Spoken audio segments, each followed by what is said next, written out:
Hello again, and welcome to the Master's Voice. I am Celestial, and you are welcome to this channel. To old and new subscribers alike, you are very welcome. This is a slightly different kind of broadcast, even though it is going to contain a prophecy. Before I start anything, I would like to point out to all watching that it is still daylight. It is still daytime here in New York City. It is about 6:19 p.m. and as you can see from the actual daylight coming through my house window, it means that the sun has not yet set. It is very important for all viewers to make sure that they can recognize the difference in lighting between when I'm recording at night and I'm using artificial light, which indicates it is nighttime, as when I'm recording in the daytime. As you can now see, I'm sitting in front of an open window, and that means it's still daytime. The reason it's important for me to point out that it's still daytime is because we are still in the ark that is known on the Jewish calendar as Rosh Hashanah. Rosh Hashanah is the celebration of the Jewish New Year. And right now, if you were to pause this broadcast and go online, you would see the live celebration, the powerful live service that all of that area, basically, that we know as the Jewish state of Israel, has been building to for months. They apparently had a red heifer sacrifice and then tried to cover it up. They tried to pretend that, oh no, it's not the real sacrifice. This one that we're having is just a practice session. We're going to have a few more. And yet, their credible sources online, actually one Jewish guy himself was sitting on an American podcast showing off so greatly that he was one of those who was favored enough to receive some of the prized red heifer ashes. The red heifer's only significance is because the Jews believe, not the real Jews, the imposter state of Israel, they believe that their Messiah will be coming, and his coming will be preceded by the sacrificing of a spotless, unblemished red heifer. I don't know if it's one or many. That is because in these people's theology, which does not match the actual theology of the Bible, they believe that the Messiah will be coming back, and that ushering in the third temple is all part of the timeline for him to come back. If you can see for yourself that I'm not too well versed in what it is that they believe, that's because I don't have spare mental bandwidth to spend on things that are not important.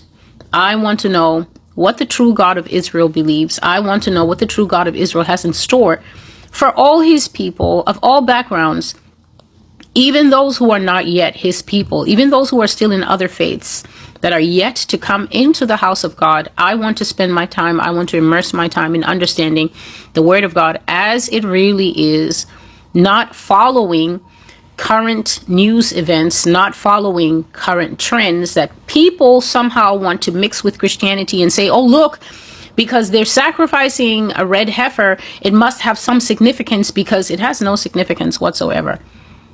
The living God has already come. He's already paid the sacrifice for our sin. Jesus Christ already died on the cross, was buried 3 days. He's already risen again. He ascended into heaven with many witnesses watching him. He's seated at the right hand of the Father. He's our intercessor. He's our advocate. He's the lawyer constantly arguing cases for us before the throne of the Most High, as Satan, the accuser of the brethren, tries to constantly pull us down and accuse us so that we will no longer have a place before God. If you are a Christian and you are not increasing your knowledge in the actual rollout of the end times, and you're locked into broadcasts of people who have so little respect for God that the men cover their heads, even though the Bible says that the man is not supposed to cover his head, because if he covers his head, he dishonors his head. Covering of the head is for women. And yet that group of people constantly cover their head. And that is only one of myriad disrespects that they bring to the word of God as it is. And you're spending your time watching the outplay of those events instead of spending your time trying to figure out where is your place in the circle of life when it comes to really getting close to God and really getting ready for the things that our God is telling us through this platform and through the signs that we can see matching what the platform has said in the past. Then you're going to find yourself in a heavy conundrum when there comes a clash between fables, fantasies, storylines that are heavily promoted on international news media, heavily promoted as certain narratives that people have to follow. People have been very much conditioned by certain narratives. If that is what you're going to stand with, you're going to see a terrible clash coming between that worldview and the worldview that Jesus Christ has.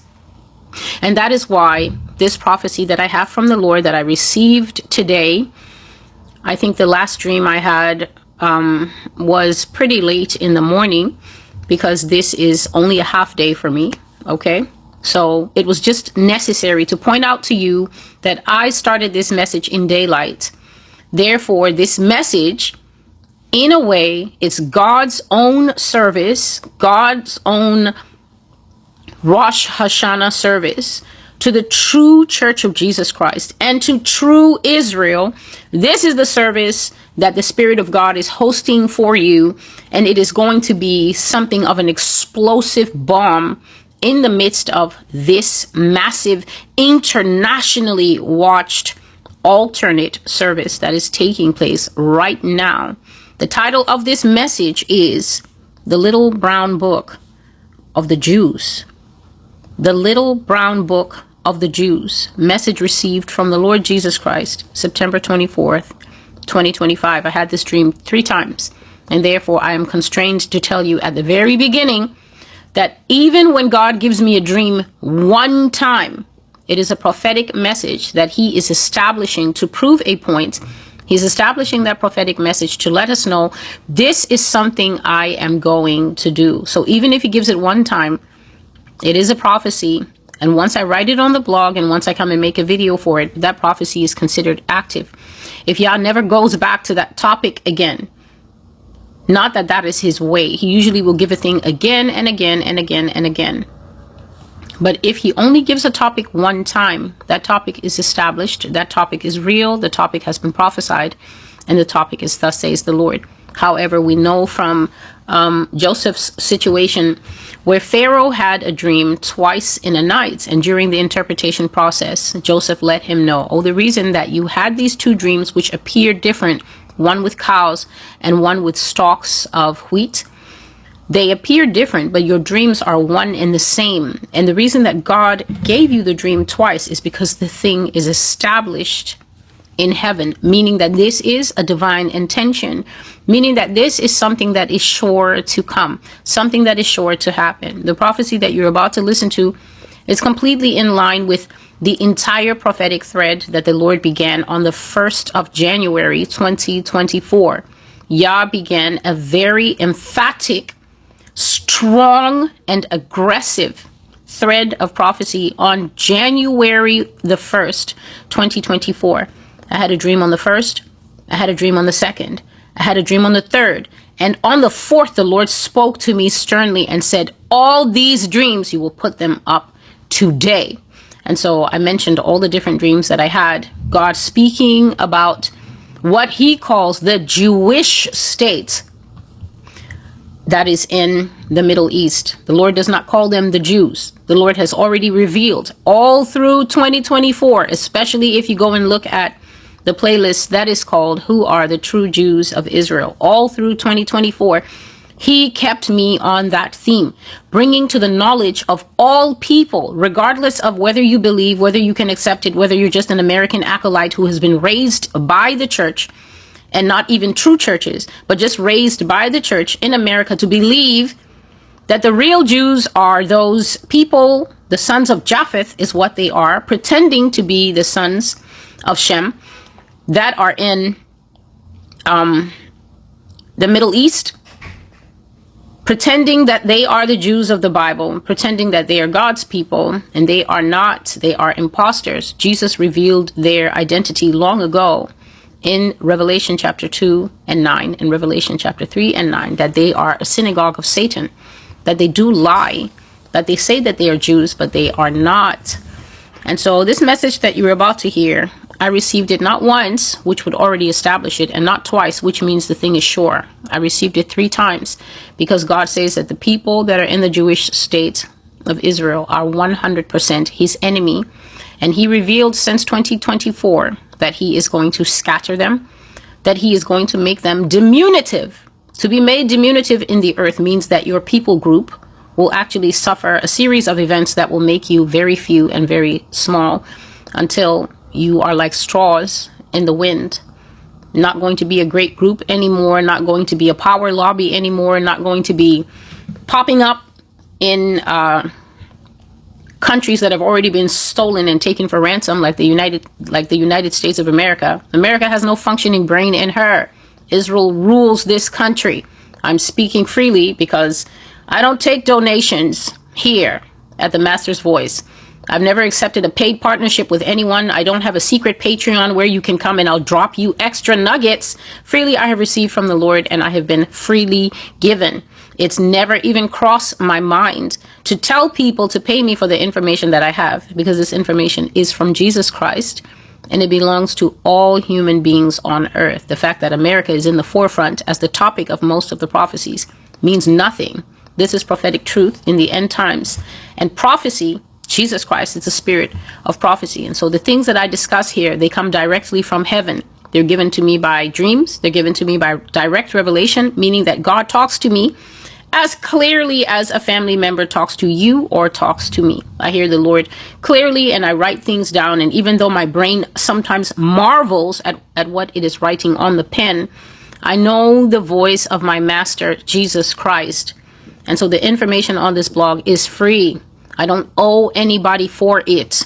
I don't have a key at my lips that can be twisted because I have to be aware of offending this group or offending that group. You ought to be offended, especially here in the United States.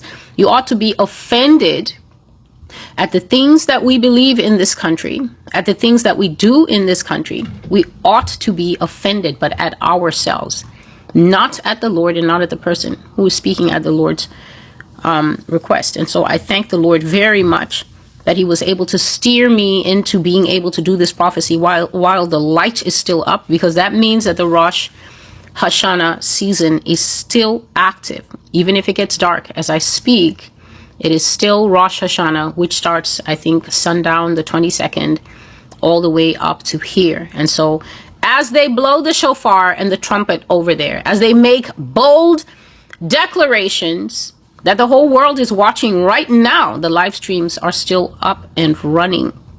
As you see their giddy faces, excited because they believe that this is going to be the most powerful and prophetic year for them yet. I, Celestial Revival, am sitting in front of you here in the United States of America, in New York City, and I'm cautioning you, pay attention to the God that you think you know. Look at how he works.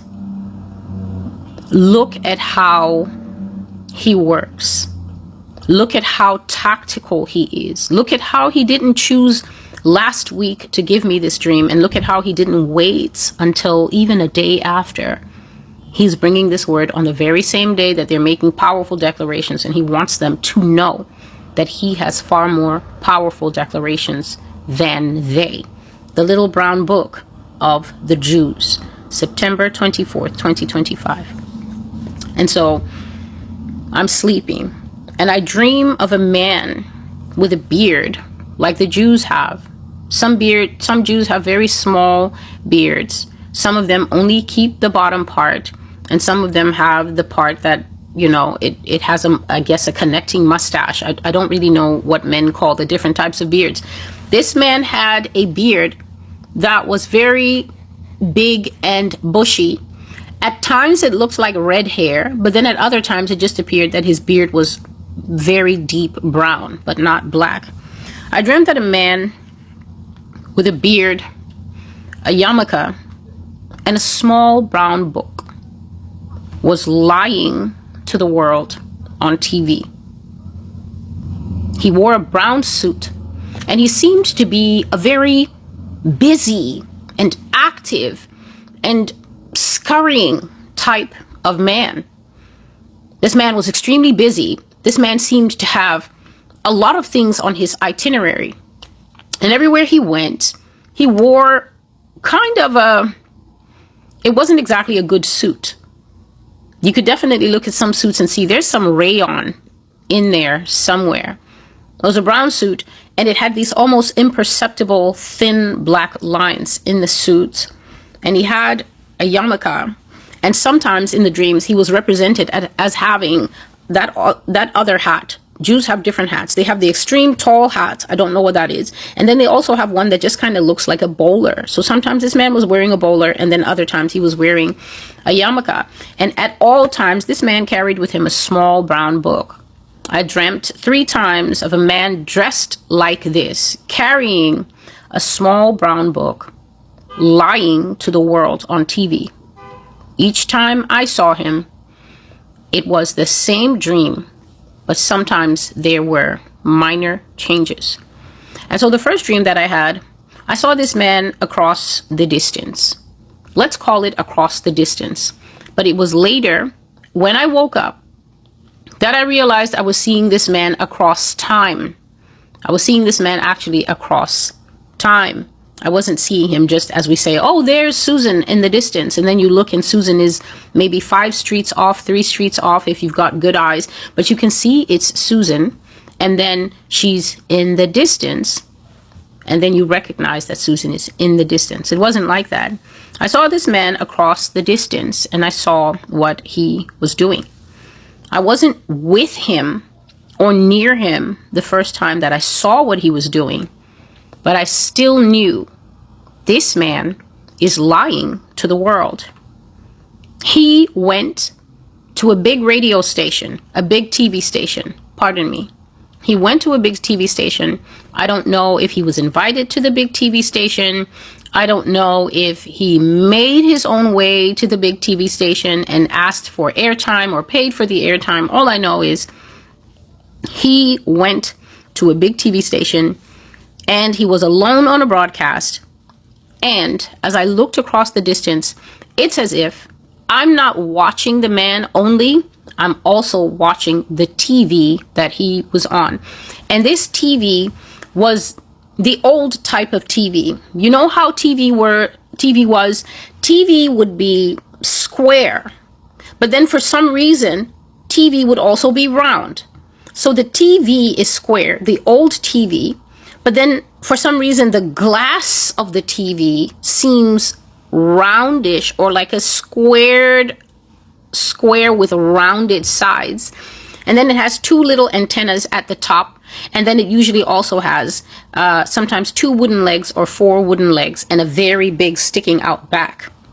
That's the kind of TV that this man was on. And so I'm observing him inside the TV as he's on a broadcast, but at the same time, I'm seeing the man as he arrives at the TV station and is escorted down this long hallway that seems to have gray walls. And the first time I saw him, he was simply walking down the hallway by himself, heading to the room where he would go in and sit at these, I don't know why the whole feeling of the thing was like the Jetsons. If you know that antique cartoon that they sometimes run on the Turner TV station, the Jetsons, then the Jetsons had those TVs that have the circle head and this like that. And also when they do the news, they will say, this just in, this and that and that and that. And then it wasn't as fancy or as decorated as the newsrooms that we have now. So he went into that room and I saw him inside the TV reading the news just like a newscaster, but he was not a newscaster. He was just a man in a brown suit that had a long row of buttons in the front and 2 slits in the jacket at the side, a poor suit with a big bushy beard and the connecting mustache part. He also had a brown book that he would read from and tell everybody lies from it. And the man was very good at his lies. Whenever he spoke, his voice was urgent. His voice was urgent, and I could see from the body language and the posture, as well as the urgent facial expressions and the way that he moved his hands, that he was speaking urgently about a pressing matter that he wanted everyone to know. I also knew that people around the world were listening intently to him as well. I also saw them through the TV. So I'm seeing the man as he gets ready to go and do the broadcast. I'm seeing an old style TV with a man sitting inside the TV doing a broadcast, literally reading the news with the newscaster paper as if he was a newscaster, but he was not. And I'm also seeing through the TV, past the man, at the reactions of the people that are watching him. And the people that I saw seemed to be Americans. So I saw the people who were listening to the man through the TV and how there were reactions. Some were so locked in on what he was saying that I saw them in their strange style of clothes from an older time period, crushing the cushions in anxiety while the man was talking to them. So some of them, which I could tell it seemed to be a younger person, some people posed their legs up on the couch, and they were so anxious by what the man was saying that they actually were holding the couch cushions. You know, the cushions your mom puts there to make the couch look nice. They were holding the couch cushions and unconsciously crushing the cushions because they were so nervous by what the man was saying. Just a moment, please. Some people were really leaning in. Some people were truly leaning in, especially the fathers in the home, whereas men would tend to sit with the newspaper open on their lap or smoking a pipe and watching the TV. I didn't notice many of the men or the fathers in any kind of relaxed positions. Instead, they seemed very locked in, and I was aware that this TV was broadcasting into homes around the world. So it wasn't only Americans that were listening. And I even saw, like, there was one lady, a blonde lady, okay, with an apron on, and she was listening, and she was very tense. She was listening, and she was very tense.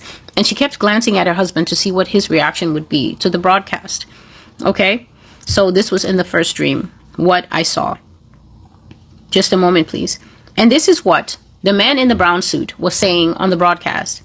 He was telling the people, we are hungry. We are starving. We are a minute people, very small. We are under imminent attack. We need friends and allies to meet us, to see us as equals and speak with us about what we're going to do. This is urgent. This is dangerous. We are few and under attack, and we need your help. And in the living room, under the pressure of this tense broadcast and the urgent words that the man spoke, people became affected by the broadcast. They wrung their hands in anxiety. And they said, what shall we do? What can we do? And I saw that teens were sitting with their legs pulled up on the couch, not trembling, but so anxious that they were unconsciously crushing the cushions of the couch. And this one time, even though some of them put their legs on the couch that their mother always fussed over, the mother herself was so anxious that she ignored it and didn't fuss. And the father said, I guess we'll have to call our congressman then and make some calls. At least this was the response of one family that I was looking at. But I saw that many, many people around the world were watching the same broadcast. And I was very annoyed because I didn't trust the man at all who was speaking. As I looked at him, he wasn't a man. He was a big brown spider filled with eyes. So scary and so disgusting. A big brown spider reading from a little brown book, healthy and fat, lying and saying, I am in danger. Help me. Help me. Send help. When no such thing was true. And indeed, this man was a massive spider, not the hairy type, the type that you really need to bring in your siblings to help you to fight. It's the type that has that fleshy body in the middle with the legs out. And the Lord zoomed in on the man so much that I could see all the hundreds or however many round spider eyes on his face. Tons and tons of little beady black spider eyes sitting there, puffed up fat, with the suit barely able to close on him with the row of buttons pulling when something is too big and the suit is too small, and the arms sticking out through many sleeves of the suit, saying in a spider voice, "I'm in danger. Help me. Someone. Listen. Send help." And I became so annoyed, like a deep annoyance in my soul. And indeed, the scripture says that part of the punishment that the Lord said that he would give to true Israel is that he would annoy us and incite us to a deep anger by a people who were not his. And that is who is in the Middle East currently. I was very annoyed, and I sought for a way to do something. And then the dream ended. I woke up and I remembered what I had seen, but I still wanted to sleep, and I did want to sleep. And so I went right back to sleep again. And I dreamt of a Jewish man, the same man in the not so good quality brown suit with the almost invisible thin black stripes, in a hurry, walking down the corridor of a news station, heading to one empty broadcasting room, about to read the news. He had papers clutched in his hands, just like the newscasters would. And this time he wasn't alone in the hallway, but I saw him walking ahead of a few people who were walking behind him with clipboards, and some of them had, that headset that I guess the TV station engineers have. I don't know what they look like now, but in the old days, it would be like a thin band and then black cups on the ears, and then something coming in the front where he's like, "No, tell Joel to go to the back. We need him to prepare that room. We need this and we need that." It was like that. And so I saw a few people walking behind him, having like an impromptu press conversation, talking like, okay, what are we going to do? Do we have engineers in there? Is the cameraman, is Mike ready? That kind of thing. But this man walked alone by himself, intently heading down the hallway to go to the same room I saw him in the first time. This man was with the news people, but I knew that he was not a part of them that worked at the news station. I knew that he was not a news anchor, and I knew that he didn't belong to either the network, nor was he an employee of that particular station.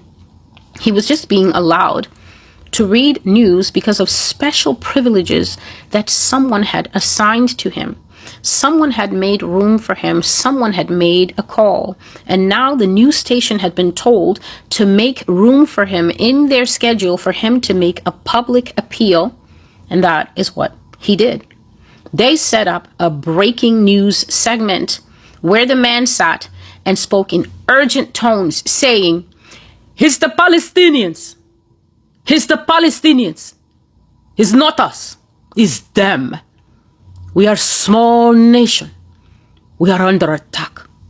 We need your help. We need you urgently to partner with us. Time is of the essence. It's a matter of life and death." And then just like before, he took the little brown book that he always carried with him, and he opened it, and he began to read from it, speaking in a language that I don't know. Hebrew. He read from the book a while, and then he interpreted what he read. So he read directly from the book. He interpreted directly what the book said, and then he reinterpreted it, telling the people what he meant to say. But during that time when he was reading from the brown book, first in Hebrew, and then in English, and then interpreting in English what the meaning was supposed to be, Yah turned off the sound in the dream so that I was not able to hear what he said or understand. I looked at the man across the distance because I was not where he was. I was somewhere else. I looked at the man across the distance from where I was. And this time I understood that I was not directly watching any kind of TV. So I was not, for instance, watching a TV somewhere in a house, watching this man on the TV making a broadcast. I was somewhere else entirely, watching him through time in the past. And again, I became so annoyed with the obvious lies of this man that this time I decided to do something about it. I did not trust that man one bit. And I knew that he was lying by the discernment of the Lord. So I made a firm decision and I just decided to do something about it. And the only thing that I could think to do was to go on the internet and try to stop the lie. Keep in mind that me and the man were not in the same area or even the same time frame or time zone at all. He was in the past, but I was in the present. But I decided that I couldn't let him keep lying like this, that fat and greedy spider, because to me, in the dream, it felt like the man was alive, just in another location. And so I felt a powerful urgency to counter the lies of this man, because I thought, if this man is alive and lying on TV like this, there's only one thing that I have available, and it's the internet. I'm going to help people by telling them the truth versus the lie that he's telling, and then they can decide for themselves. I had this dream 3 times, and every time I decided, even in the first dream, where God let me see that I was annoyed and that I wanted to do something, but then the dream cut off and I didn't actually see myself do anything. I dreamt the dream 3 times, and every time I decided that this was the best course of action. At the same time, in the second and the third dream, because I didn't see this in the first dream, it seemed like a school was involved somehow. A special and a different school where only God selects the student. I saw that a special, different school where God decides who can attend that school was there. When I got tired of seeing the man in the second dream, and I became so annoyed with his lying self, I thought, I'm going to go home and I'm going to tell the people that this is a lie. This whole discussion that this man is having on TV is a lie. The little brown book that he reads from at the end is a lie. The man himself is a liar, and people ought to be careful of liars. That's what I'm going to tell them. And then if I saw myself with people, such as in one case, I saw myself that I was out at a very tall mall. I was on the 2nd or the 3rd floor of the mall. And in another case, I found myself out with people, like I think we were mingling somewhere.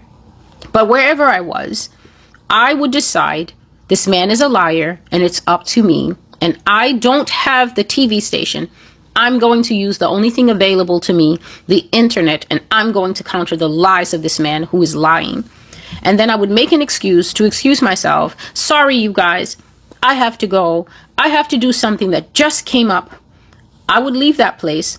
And whenever I would be coming outside, instead of going to, obviously, an elevator bank or an escalator bank within the place where I was, I came outside as if, you know when you're at places, for instance, if you go to a hotel and you have a hotel with a balcony, well, then there might be a place that has a balcony all through and you could come outside, and then there might be stairs. Every single time I would come outside and this tall escalator would attach itself to wherever I was, whether it was a tall building or a short building. This escalator would appear out of nowhere, rolling itself autonomously without human beings' help.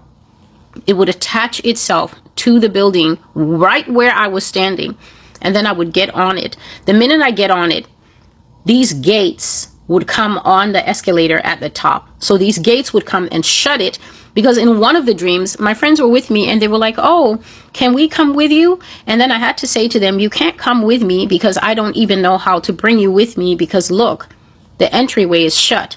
So the escalator would come with an opening, exactly like that thing they bring at the planes, exactly, for us to get off. You know, the thing that they roll, the plane stairs, and then they attach it to the plane and you come down. It was like that, but it would shut people off. So the escalator would come, attach itself to the side of the building that I was in. It didn't matter where I was, and it didn't matter what part of the building I was. The escalator knew where to come to the building and attach itself. And then I would get on it and ride it all the way down. It never admitted anyone else to get on it. And as soon as I would step off it, it disappeared. Now, as I would be coming down the escalator, as in the second dream, a big black car pulled up, the exact kind of car that the government uses. But the thing is that the driver in that car could not be seen by myself. And I went to the car. This is my second dream. I went to the car, and that's the car that would take me to school. I never actually saw the school, and I couldn't bring anyone else in the car with me. So even if my companions had come downstairs, seeing this escalator and seeing the car arriving, even if my companions used the elevators or used the stairs and came down to the bottom and expressed interest and said, Celestial, where are you going?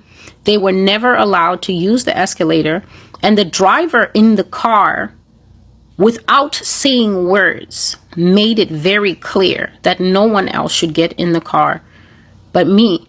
He never spoke, and yet I understood, and my companions would understand, this is not allowed. And so they would always bid me farewell, and they would go away, and then I went with the car. So I'm still dreaming. I went home, and I used the internet. I set myself up, and I said, hello, everyone. I'm here to tell you the truth. The man with the brown suit is lying. He is not a real Jew. He is not a Bible person from the Exodus. He is lying and pretending, and he wants to take your money and your sympathy too. He isn't real. He's a construct. He's part of a big idea. He represents something that is made up, and that's why you aren't allowed to question it, or he'll call you a racist. But you must think for yourself. You must question it. The book he has isn't real. It's about something else. He's lying. He isn't really a Jew. And you have to stop listening to him. I just have to pause at this moment in the dream to say that the Lord says to me right now, this dream is about hearing the truth. This dream is about finding the truth for yourself.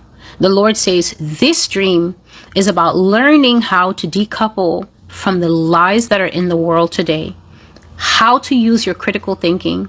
He says it's about learning how to find the secrets that abound in the world today, because if you don't find the secrets, Yah says, you will be destroyed by the mountain of lies, by the ocean of lies that exist in the world today. So there's that. So the first time I did this, the first time I sat on the internet and I said, hello, everyone, I'm here to tell you the truth. That man with the brown suit is lying. He is not a real Jew. He's not a Bible person who came out of Egypt, as we describe in the book of Exodus. The first time I did all this, the man didn't hear me because, of course, the man was in the past. The second time, when I saw him broadcasting, I decided, no, this has to stop. I made to leave where I was, and the escalator appeared and came exactly to where I was standing in the building. Then the car came and took me to school, except that I didn't go to an actual school. The car took me home, and I made a video. I said to the people of the world, the man in the brown suit is a liar. God showed me. He lies and he takes things from others. He is not a good person. He has done terrible things, and they're trying to cover it up. It's not about the Palestinians. It's him. He's the one. He's the problem. He's the cover-up that disturbs the nations. God showed me. The book isn't real, and it's dangerous because it lies. Please don't believe him. I am here telling you from Jesus, stop listening to that man. This time, the man heard me, and he stopped doing what he was doing, and he became so filled with rage that truly he looked dangerous. He went very red in the face, and he made a snarling face. He scrunched up the papers that he was holding, and he just sat there, hunched with rage, listening to me explain to people in the video how Abraham, Isaac, and Jacob never produced a man like that, or anyone who's with him.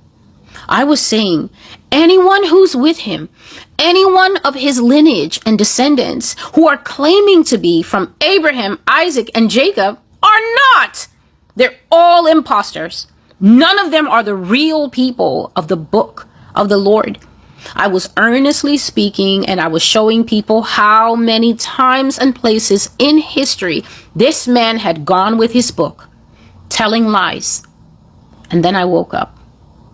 Now, I still wanted to sleep more, so I lay back down again. But this second time when I went to sleep, I did not remember that I had had a first or a second dream.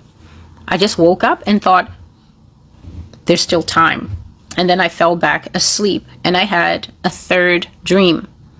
In this dream, I was at some building that had multiple stories, and I was interacting with people who were talking to me, I'm talking to them, and we're mingling, and then all of a sudden, I'm standing in a room with people. That's what I'm seeing. And then I look across the distance, and instead of the room that I'm in, I see that man.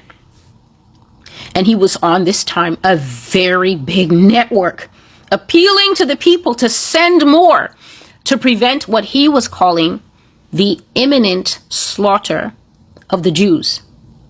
It is an imminent slaughter, is what he said. And he had a black suit on this time, the clothes that we know the Jews to wear. The cut and the quality of his clothing was much better and far more modern, but it was still the same man that I'd seen before. A man with a beard that appeared dark brown, but also to have somewhat reddish tones. He was wearing the yarmulke. He had the papers that he always read from. And next to him on the table, while he was making his impassioned appeal for people to send more, he said.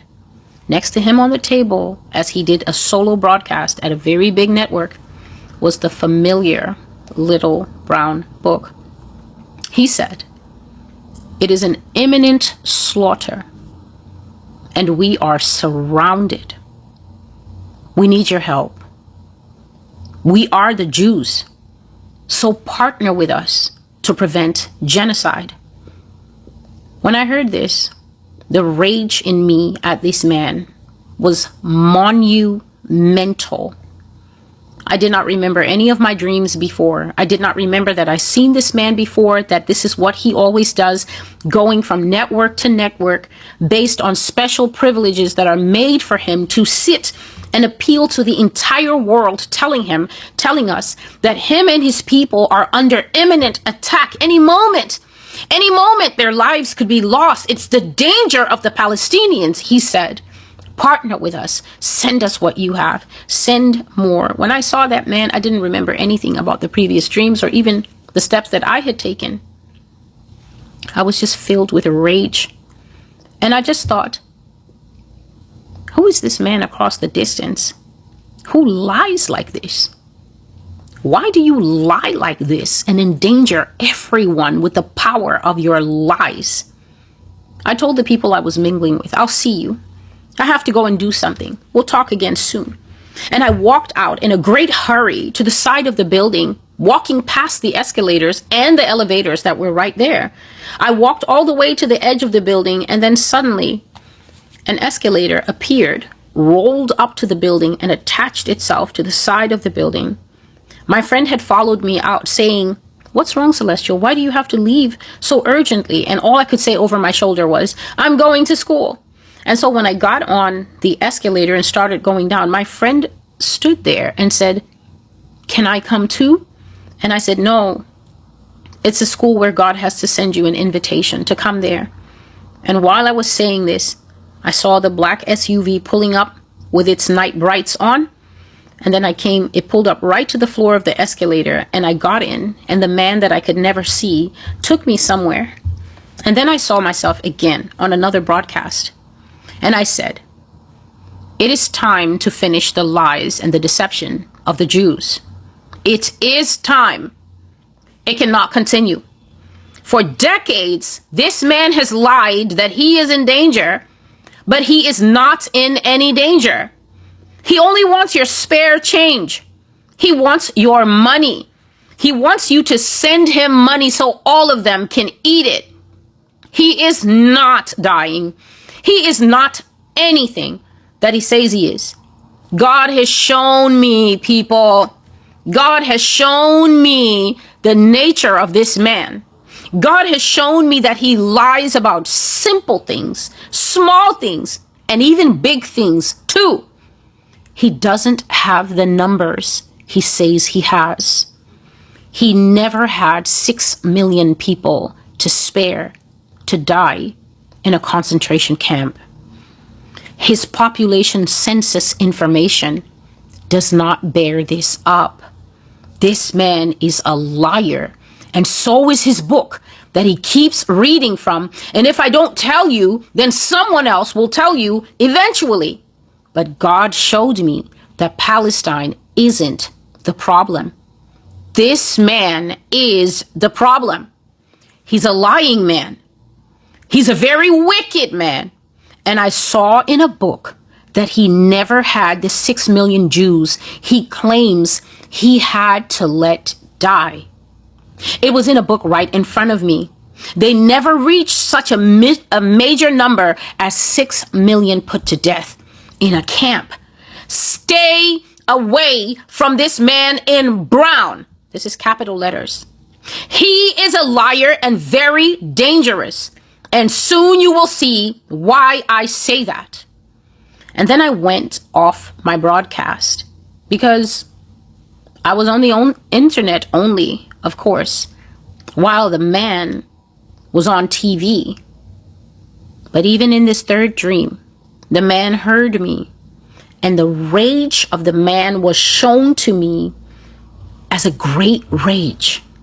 Like when Rumpelstiltskin wanted to eat the princess's baby, but instead she guessed his name correctly. I'll pause. If you don't know the story of Rumpelstiltskin, Rumpelstiltskin was a little demonic type of gnome. The way that Rumpelstiltskin is presented in Western culture matches perfectly the description of what African people in Southern Africa called a tokoloshi. A tokoloshi. So this is a kind of gnomish, dwarf type of very hideously evil being. And so even though the two cultures don't match, literally the description of the being that was known in Western culture as Rumpelstiltskin match. And basically, this princess had a horrible mother-in-law. As always, the king lost his beautiful wife and then takes a second wife who is just the witchy type. And she's horrible to this man's only daughter. Same situation that Cinderella found herself in. And this woman locked the girl in a tower and told her that she had to spin straw into gold.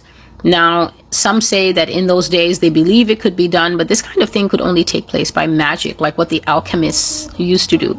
So what the woman was functionally saying is that she was going to keep the girl in the tower forever because this is a princess and she doesn't possess magic and she doesn't know how to spin any straw into anything. So they lock her away in a tower in a room that is filled to the sky with hay, grass, hay that the animals eat.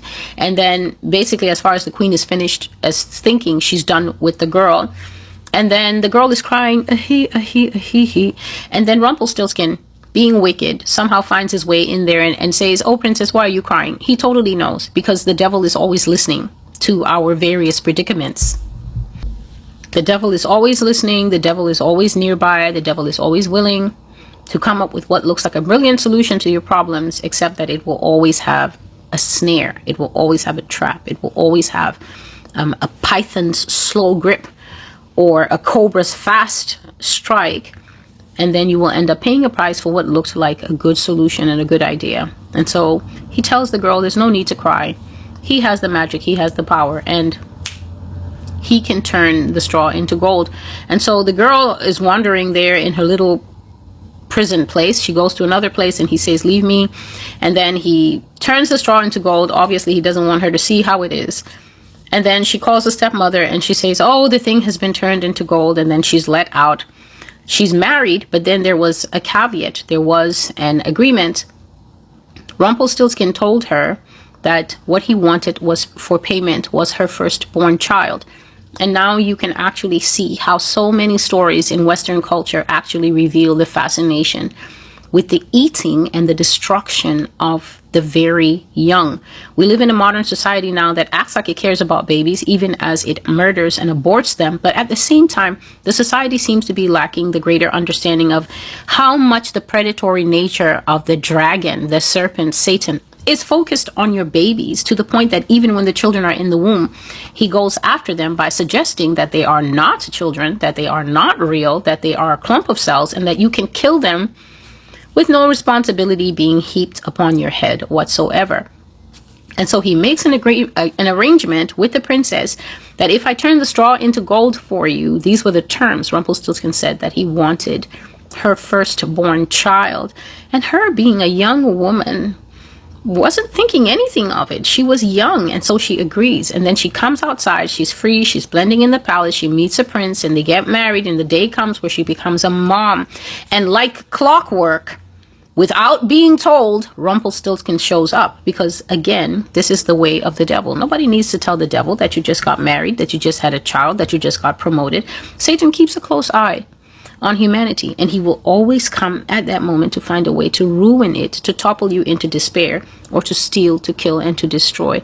Rumpelstiltskin shows up, and he's about to collect. And now the girl is stuck. What do you mean you want my baby? This is my baby. My firstborn baby, my only baby. And Rumpelstiltskin says, you are a princess, and the princess must be a woman of her word. But the girl cries, ahi, ahi, ahi, ahi, until finally this wicked thing is persuaded. And so he gives her an alternative deal. And he tells her, if you can guess my name, I'll let the debt go.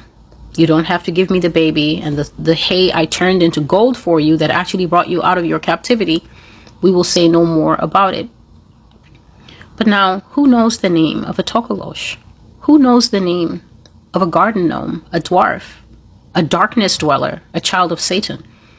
This girl, he gives her 3 days. And so he comes on the first day and he says, have you got my name? And she's out there talking about Peter and Paul and John and Saul. And the thing is laughing in her face. That is not my name. That is not my name. And then he comes the second day and he says, do you know my name? And she's desperate. She's casting out every name that she can think about. And he's laughing because Satan does so enjoy when he comes to collect. And we're now on the hook for the deal that we made with him. And she's begging and imploring, and he says to her, my dear princess, I have changed the terms for you already, and you are still failing. Tomorrow I come to take the child, if you cannot guess my name. And so this girl is desperate, desperate, desperate. And then I don't know what entered into the mind of this creature. But this girl happened to be in a bedroom in the palace that he went to stand. You know, they're very short, these creatures, just maybe less than 2 feet. And so he went to stand underneath one of the bedrooms, and he began to do his little evil spirit dance. And he was dancing and he was singing a little rhyme. And the rhyme was basically, you can't catch me because my name is Rumpelstiltskin. My name is Rumpelstiltskin. So I don't know how the story goes. I don't know if a servant heard the thing or if the princess herself heard the thing. But either way, the name became revealed. And then depending on what Western culture is carrying the story of Rumpelstiltskin, which was an evil, trickster, deal-making, wicked being, when he came before the princess on the third day, she tried a wrong name or two to make him think it was the same rigmarole and that he was going to win. And then she said, could your name be Rumpelstiltskin? And when she did it, that trap, that spiritual trap that she had put herself in was broken. And the rage inside this little demonic being, the story says, was a sight to see. Being tiny and diminutive, there wasn't much that he can do. And then just like you see in the cartoons, he began to jump up and down, jump up and down. So great was his rage, his face transforming to show teeth and all that. The original story lets us know that this was not a friendly dwarf or a friendly little garden gnome. And then depending on what country ends the story, because some countries love to sanitize everything, but that was not the original Brothers Grimm Mother Goose stories that I read as a child. Rumpelstiltskin was so enraged that in his jumping up and down, he came down the wrong way, and he literally split or tore himself apart with rage. In my sleeping state, this is how this man appeared. He was a person, but he didn't look like a person because of the type of rage that was in him. He was so mad that God was showing me Rumpelstiltskin, how he jumped up and down in anger until he finally fell and split himself into two pieces and died. That's how that man's rage was boiling in him. He was literally gnashing and grinding his teeth together. And he was cursing great curses, because I got on the internet and I told the people that he never died in a gas chamber and that he didn't have 6 million to die. Because if that were so, there would have been barely enough to none of them left. The thing was, I don't know how I know that. I'm still reciting to you my dream. Please pay attention. Please stay locked in. The thing was, I don't know how I know that. I saw a book on the table where God keeps all his things. It was like God was a very busy man working on many, many things, so many things at once. The way a very intelligent man keeps a study with so many tall bookshelves lined with books. And on his table are endless books and maps and plans and writings and an inkwell with writing ink and piles of papers and everything like that. The mark of a very intelligent man with many things to do. I saw an office like that belonging to God, and he had stepped out for the moment. So I went inside because it was so nice and I was curious, and there was a fireplace with a fire in it, and it was also very warm and felt familiar in there. And everywhere he had yellow lamps instead of this harsh white modern lamp lighting that we use now. And I saw on his table, among many books, a book that was open to a specific page.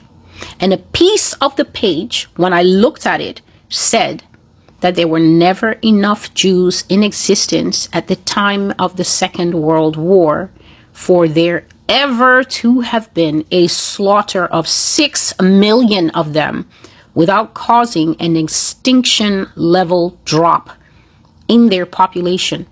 The book said, this is a fact and a mathematical impossibility. And so, having seen that on the desk of that man, who I took to be the Lord, that had so many papers spilling out everywhere in his office, endless rows of bookcases with this book and that book and that book with titles that I could not read or remember.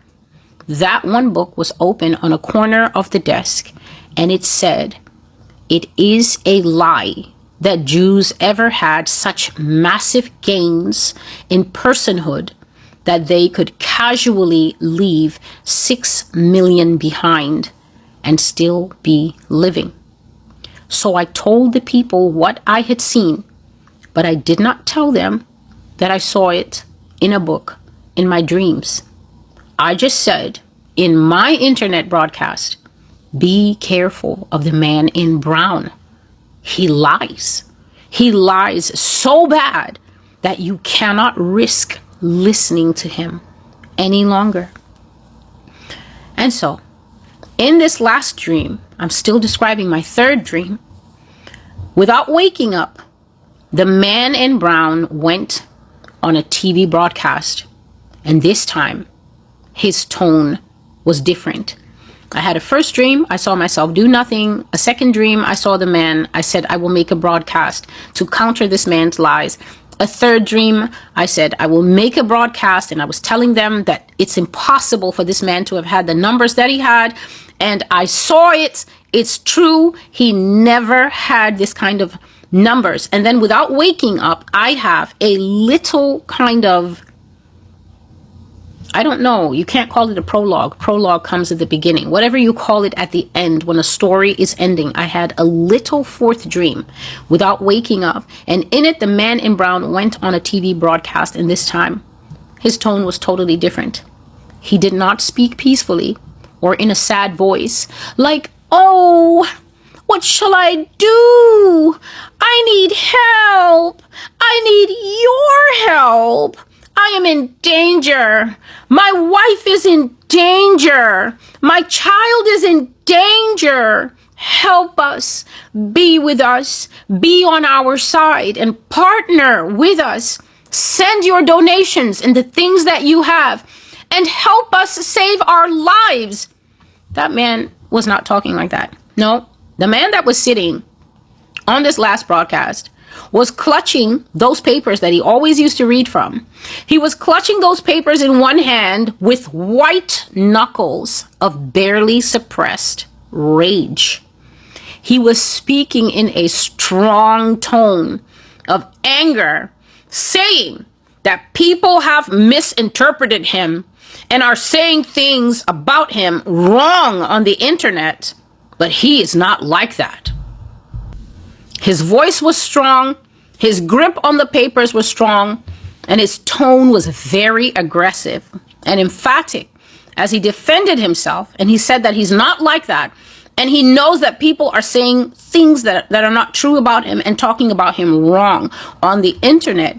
And then I didn't get to hear much else of what he was saying because someone came and started escorting me out of the dream. I didn't see who came. The person came and got me. And then now it turns out I'm in this station myself. I'm in the station myself, maybe in the room with the man or definitely somewhere around. But now someone came to start escorting me out of the dream. Now I was in the same place as the man. I was in the same time zone and time dimension as the man. And in fact, I was in the same building with the man as he made his angry broadcast. But someone came and talked to me and then took me into that same hallway that had always seen the man walking in very authoritatively to go and make his broadcast. Except that now the hallway was more modern. It used to be very narrow, I guess, but they had done renovations and now it was big, like that hallway that they have on the game shows where the people come and they're like introducing and then they get to dance down the hallway.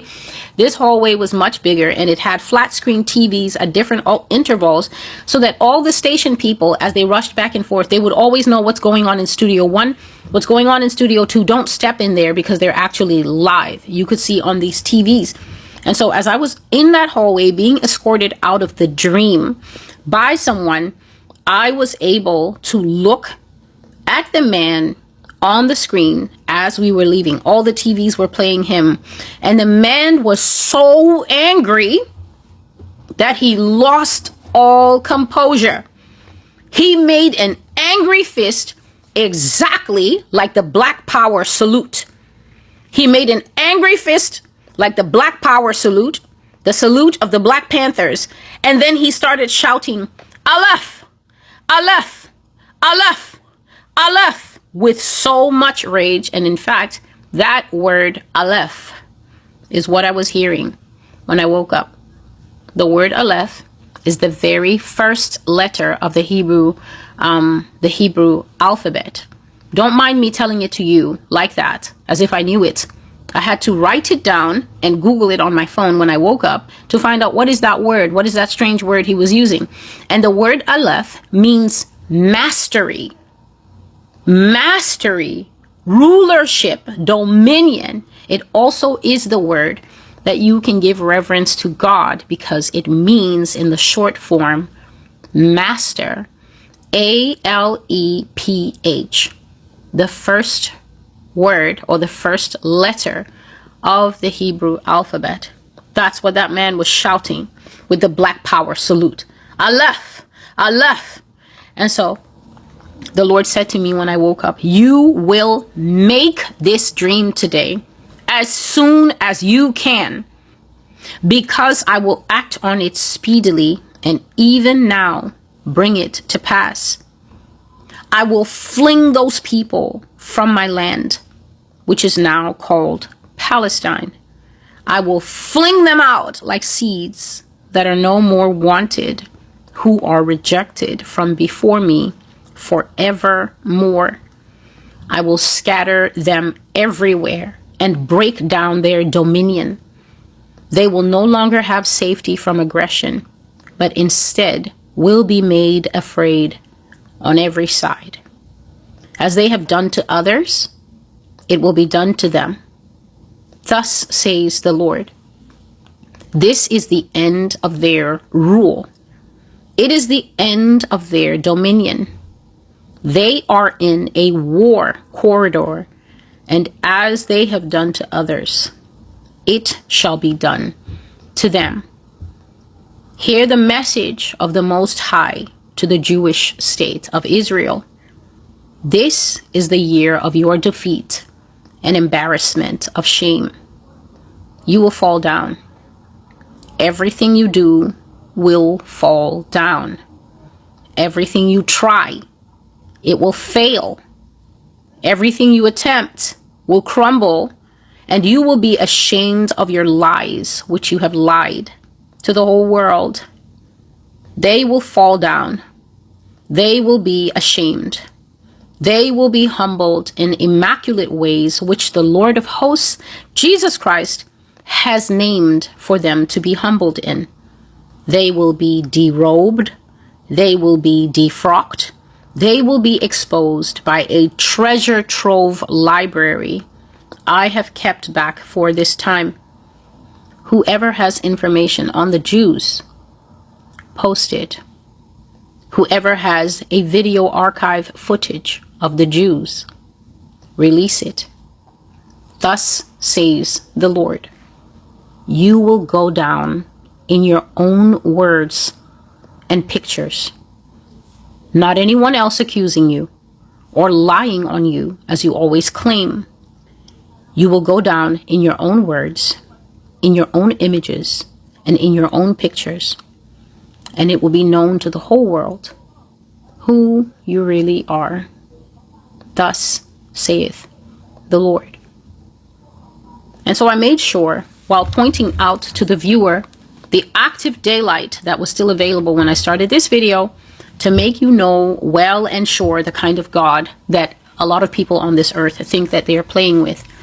This is the kind of God who remembered Jackie Hill Perry with a deadly prophecy on her birthday, which was not known to me. The Lord spoke to me in urgency and told me, you will make this prophecy today, because it was in my heart to wait until the further day to say, I've received a prophecy like all others.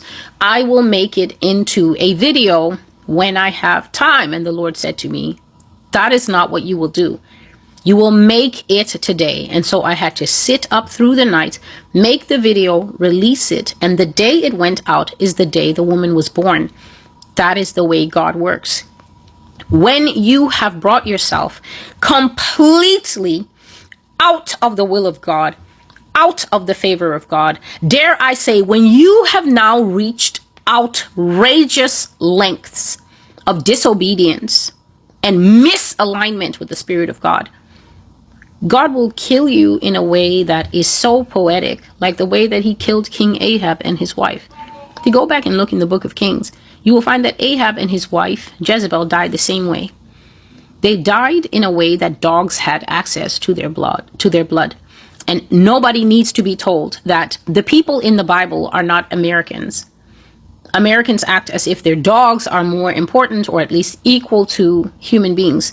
That's not the way the Bible portrays a dog. Whenever they curse someone, they will use dog as a description. Whenever they are rejecting something or someone, the dog is the descriptor. To them, it's a lowly thing. It's a cur. It's a cur. A cur is an abandoned dog, an unwanted dog, the dog that's full of the mange. A dog that's not clean. A dog that you know maggots are in the flesh and fleas are skipping and bopping on the skin. It's a lowly and wretched creature. The dog is also presented as a savage beast. It's savage, it's unwanted, it's unclean, it's conniving, it's plotting, it's wicked. And King David would talk about his enemies and say that they're surrounding him like that, like bulls and like dogs. That's the creature that drank a king's blood and drank a queen's blood, because when you play with God, he will play back and then everybody will be unhappy. And so on this same day that the Jewish state of Israel is playing the bongos, have collected every shofar within a 3,000-mile radius, they're blowing it. It's a triumphant declaration of their statehood in this brand new Rosh Hashanah.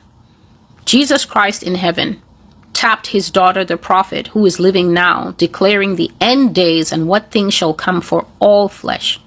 Tapped her not once, tapped her not twice, but tapped her 3 times and said, go forth with this message that I'm about to tear the clothes off of Israel. When God tells you that you're about to be derobed, let me tell you, derobing on its very lowest level, I guess, is when your clothes are taken off. When you derobe, you take off your clothes. And we all know that beneath the clothes is a man, a woman's, a child's nakedness. But at the higher level, for instance, you might say at the political level, at the geopolitical level, at the prophetic level, and simply at the international and the public level, telling a nation of people, telling a state, political entity that you're going to derobe it means that you're going to take away its power and its authority. And to those of you who don't spend time keeping up with the news, Benjamin Netanyahu went to address the United Nations and the prophecy of the Master's voice was fulfilled. For Israel is nothing more than the puppet master of America. You see America, you see Israel, you see Israel, you see America. He went to address the people and the delegates got up and walked out. This is a moment that is so historic in our time. The vindication of the Lord makes my face to shine. UN people are not your average staff people, okay? These people are earning like $20 trillion a minute. That's why it's such a cushy job. It's a secure job. It's a lifetime job, because the United Nations is that one employer that is so bogged down in red tape and bureaucracy that it's very hard to get in. But when you get in, you have lifetime employment. These people are chosen for their steadfastness. They're chosen for their ability to be able to think critically, to be able to crunch global numbers. I'm talking about the people that operate at the high level. I'm not talking about your everyday, even the everyday people, even the guys who are just typing up things, even their IT techs. You can't just have servers and have access to so much information and then they just pick you off of a video game website and then tell you, come and work at the UN. It doesn't work like that. It's a carefully curated spot, and for good reason. The lifeblood of the nations is pumping through that organization. So at the higher level, the people that they actually pick to be international delegates are not fast-talking people. They're not people that easily will take offense. They have to be thick-skinned. They have to be people who can think on their feet. And they naturally have to be people who are highly partisan.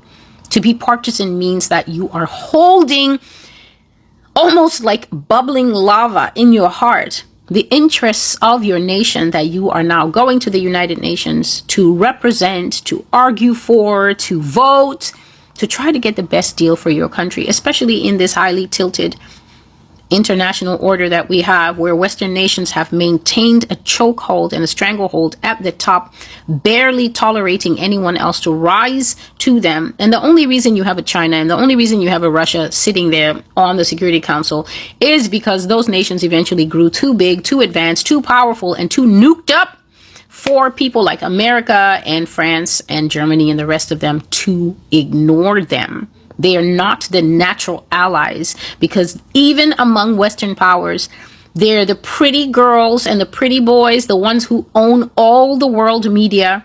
I'm speaking to you because God told me, tell them everything. And so you're even going to get a preview of another prophecy that is coming up where the Lord has words for true Israel. Not something that they will want to hear, but the leaders of true Israel, I believe that the Lord is preparing to bring these men and women out, because if they do not come out soon enough, and I speak without biting my tongue, these people in America are going to kill us. They are literally going to kill us. That is their intention, and that is their plan. If you watch that so-called funeral that was nothing more than a Nazi rally complete with streamers and a big fat fake cross, if you watch that funeral and you do not know that you are looking at white supremacy back with a bang without the hoods, Israel, you need to lock up. So I will read a little bit of the second prophecy that I may be able to do today. But God has words for us, and that word is literally what Nehemiah was telling his men. You need to open your eyes in this country, and you need to look alive. If you don't, and this includes you, white person who is a lover of black people, who is out there kissing, loving, and marrying Latinos, to the wave nouveau that is coming, you are no different than Mr. Loving. You know Mr. Loving, don't you? Just look up Mr. and Mrs. Loving and get an education on this fine day. You, the white person that is friendly with the black people in the urban centers of United States, Chicago, New York, wherever your friends, you're loving across the color lines, they will take you exactly to be like us. They will see you as no different. Whatever they used to call you in the old days when you had compassion and you truly believed that all men were created equal, whatever the terms they used to call you back then, they will call you that term again. You will be Mr. Loving, the white man who dared to fall in love with a black woman. So to bring it neatly back to where we are now, geopolitically, the people in the United Nations are people who are chosen for their ability to control themselves, chosen for their ability to represent their nations well, chosen for their ability to always want to present their nation in the best possible light. In the United Nations, your country could be engaged in a brutal civil war. That doesn't stop you from having a voice. There could be a brutal civil war going on in your country. That doesn't stop you from having a voice. That doesn't stop you from voting. And it may be hard for the delegate when the delegate shows up and people just constantly keep making reference to the situation in West Africa and the situation in Bosnia. It can be hard for those people as their nations go through times of tumult, times of upheaval. But the central core is that the UN is the UN, and people are expected to behave a certain way. So to see people getting up and turning their back on Benjamin Netanyahu tells you that the America-ruled global order is dead. It tells you that every single prophecy at the top stack of the Russia-China prophecies that always talked about from the years 2019 to about 2021, all the prophecies at the top of the Russia and China stack are therefore basically in the fulfillment period, because it talks about a growing disinterest of the world with America, a growing disinterest in a global order where anybody cares about what America thinks, a growing disinterest with America-led solutions, America-presented ideals, American foreign policy of any kind. Those prophecies already said that those things would come to pass. And since I already told you that this is not a buffet where you get to come in and listen to the prophecies and say, oh, I agree with her here and here, and then I bring a topic and then all of a sudden you're hot under the collar and you're mad and you're like, I was following you until, and now I'm leaving. You need to leave, because to tell you the truth, the seats on this blog are very limited. I absolutely don't want a tear sitting in a chair that someone from India could take. Someone from Wisconsin can take that chair. It doesn't matter about his background, and it doesn't matter how many times he voted red.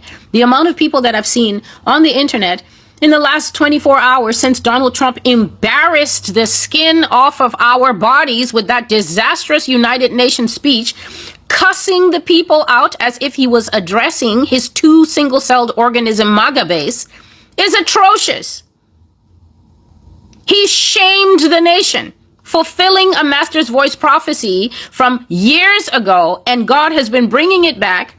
The American leaders will say the wrong thing at the wrong time to the wrong people.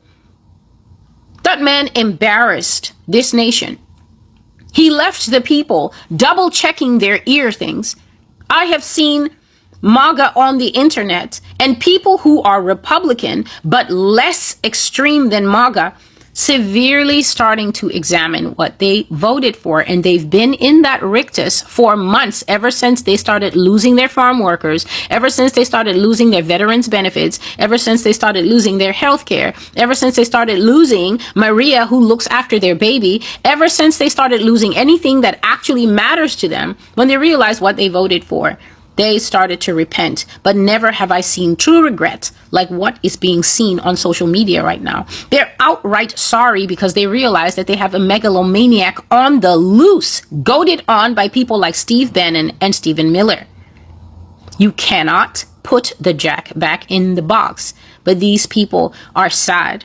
The way that the president spoke to the international community yesterday, whining on and on about the escalator and the teleprompter not ready. They gave me an escalator that wasn't working. The teleprompter doesn't work. You do know that other heads of state were there and that the teleprompter wasn't working for anyone, not just him. He embarrassed the country. He told those people that their nations are going to hell because their nations are filled with black people like myself and brown people like the Pakistanis and the Indians that are in the UK. He left out how the UK went and sat themselves, who don't match the people in India or the people in Australia or the people in Pakistan, for hundreds of years, stealing everything that wasn't nailed down and turning those massive independent spaces into nothing more than servants to white people and the British Crown. He didn't mention that maybe the people are just in their country because they missed them and they came to visit and stay, the way they went over to steal and stay. He told them that their nations are immigration hell, and that the sure way to turn a good country into hell is to let black and other colored people enter it. And then there are people that will still come to this blog and say, well, maybe the way that things were being phrased are offensive. The phrases themselves, the ideas themselves, the fact that some mouths actually think it's okay to think these things is offensive. It's not how you phrase the epithet. It's the fact that you think it to begin with that is offensive. There is no right way to say a racist thing. But there are massive groups that don't know that. And one of those groups includes the Jews. So now we're going to go over everything that God has given. And if time allows, there will be another video today. If not, the next one will come. I do have a few that are speaking to the very highly prophetic times that we are in. And those issues, they have to be handled. This is not a blog that is rooted in, let me watch the TV. Let me synthesize my own personal thoughts on geopolitical happenings, international relations, the ascendancy of some nations and the fall to the bottom. A lot of people, they simply don't know the God that they're following. A lot of Christians appear odd. If God speaks on celebrities, then they will say, oh, we can't pay our bills. But then God is interested in Beyonce. Beyonce falls under this simple heading of an idol. God doesn't tolerate idols. God killed the president of a country in the Bible simply because the people were praising him. And they weren't even praising him with genuine praise. They were gaslighting him because they wanted to praise him and make him feel very high because they had they had ulterior motives for things that they wanted to present to him later in like political dealings. So they wanted to gas him up, make him feel soft, make him feel himself a little. And then later they were going to approach him to put their request to him. And then because they had been pleasant to him during his speech, they were hoping that he would give them the same quarter that he gave them. But that praise alone, and the fact that the Bible says that in his heart he was receiving the praise, right there the Bible says an angel struck the man and he died. It was later found that he was basically eaten up by worms. This man died of a massive parasite infection. His bowels were consumed by worms. But the Bible tells us that this physical thing, what the doctors found when they did his autopsy, worms, the Bible tells us that it came from an airstrike from heaven. An angel struck the man down. Whether the angel struck him with a hand or struck him with a sword, it's immaterial. Heaven put an end to his life because of idolatry. And in 2025, a massive amount of Americans are walking around shocked, like they never heard that God will kill an idol if you do too much. They buried the idol and then they're like, you shouldn't speak ill of the dead. What dead? What are you talking about? How dare you suggest that I tone down my knowledge of the Bible just because you're a creep who doesn't read yours? Aren't you odd? The Bible is the supreme book. The Bible is the blueprint. The Bible is the original kitchen recipe that the wise always refer to so that they can know exactly where are we? Where have we turned? What corner have we turned? What plunging landslide are we on? When do we actually hit the bottom of the sea and keep going deeper into our judgment? The Bible is a 24-hour broadcasting station that does not pause because you have tears in your eyes for odd things. It does not. The Bible doesn't also require anyone else to be respectful or to tolerate you gaslighting them because you think you have the right to demand other people to support what you believe when what you believe can't be found in the Bible to begin with. The Bible has no place for idols. The Bible says that idol worshippers are a useless bunch of people. So imagine useless people trying to berate you and tell you to shut up. Aren't you odd? And so on this iconic Rosh Hashanah, I'm sorry, I can't give you the special number. There's always a special number for each Jewish New Year. Right now, I just don't know what it is. We are examining a dream that the Lord has titled the Little Brown Book of the Jews. But the thing is that when I was asking the Lord, Father, what is in that brown book? What's in the book? He says that book is the histories of the Jews, according to them. It's a ledger. It's a registry, he says. It's a carefully compiled and handwritten testament of truth, world truth, spiritual truth, eternal truth, according to them. Let me tell you something that I learned from this TikTok that I didn't want to go on. When the Lord first asked me to go on TikTok, I was very disappointed in my soul. I didn't see myself as that sort of person. The Lord knew the disdain that I had for what I believed were cat videos on the internet, which is odd because YouTube's first video was a video of a cat. But I digress. When the Lord said to me, you're not using the tools of your generation, which is how he started me on this entire multimedia journey that has resulted in the Master's Voice being on almost 15 platforms so far and growing. We are constantly looking for ways to include other languages and other faiths because the truth of these prophecies is not just for American people. It's not just for us here who are in the United States. The truth that is in these prophecies, the true representation of the God of the Bible, has captivated people on all parts of this world. And well, it should, because I've always said that when it comes to the Bible, it's not, well, that's not what I learned and that's not the way it means. The Bible is a very simple book. And if I had to give the Bible a slogan, the Bible slogan is one band, one sound. It's not 50 bands. It's not 50 sounds. The Bible is one band, one sound. When a true Christian is talking, someone in Pakistan can listen and lock in, because it's the true Bible. It's the true scripture. It's the true Jesus that is coming out by the impetus of the same Spirit. And that person as far afield as Fiji. There are people watching me in Queensland, Australia, and there are people watching me in a country as small as Fiji. It doesn't matter. When people hear the word of the Spirit coming out with power, they will always lock into it. One band, one sound.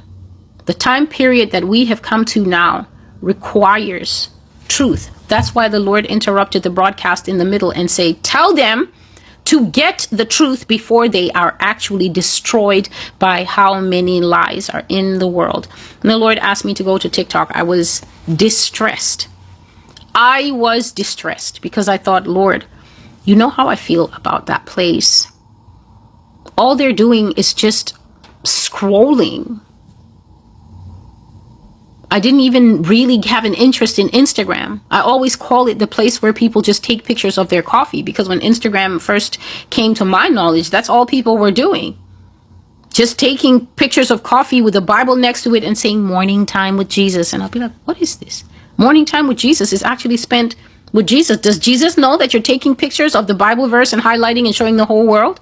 I thought morning time with Jesus was morning time with Jesus. What are you doing here? How come we have access to morning time with Jesus? What's wrong with you?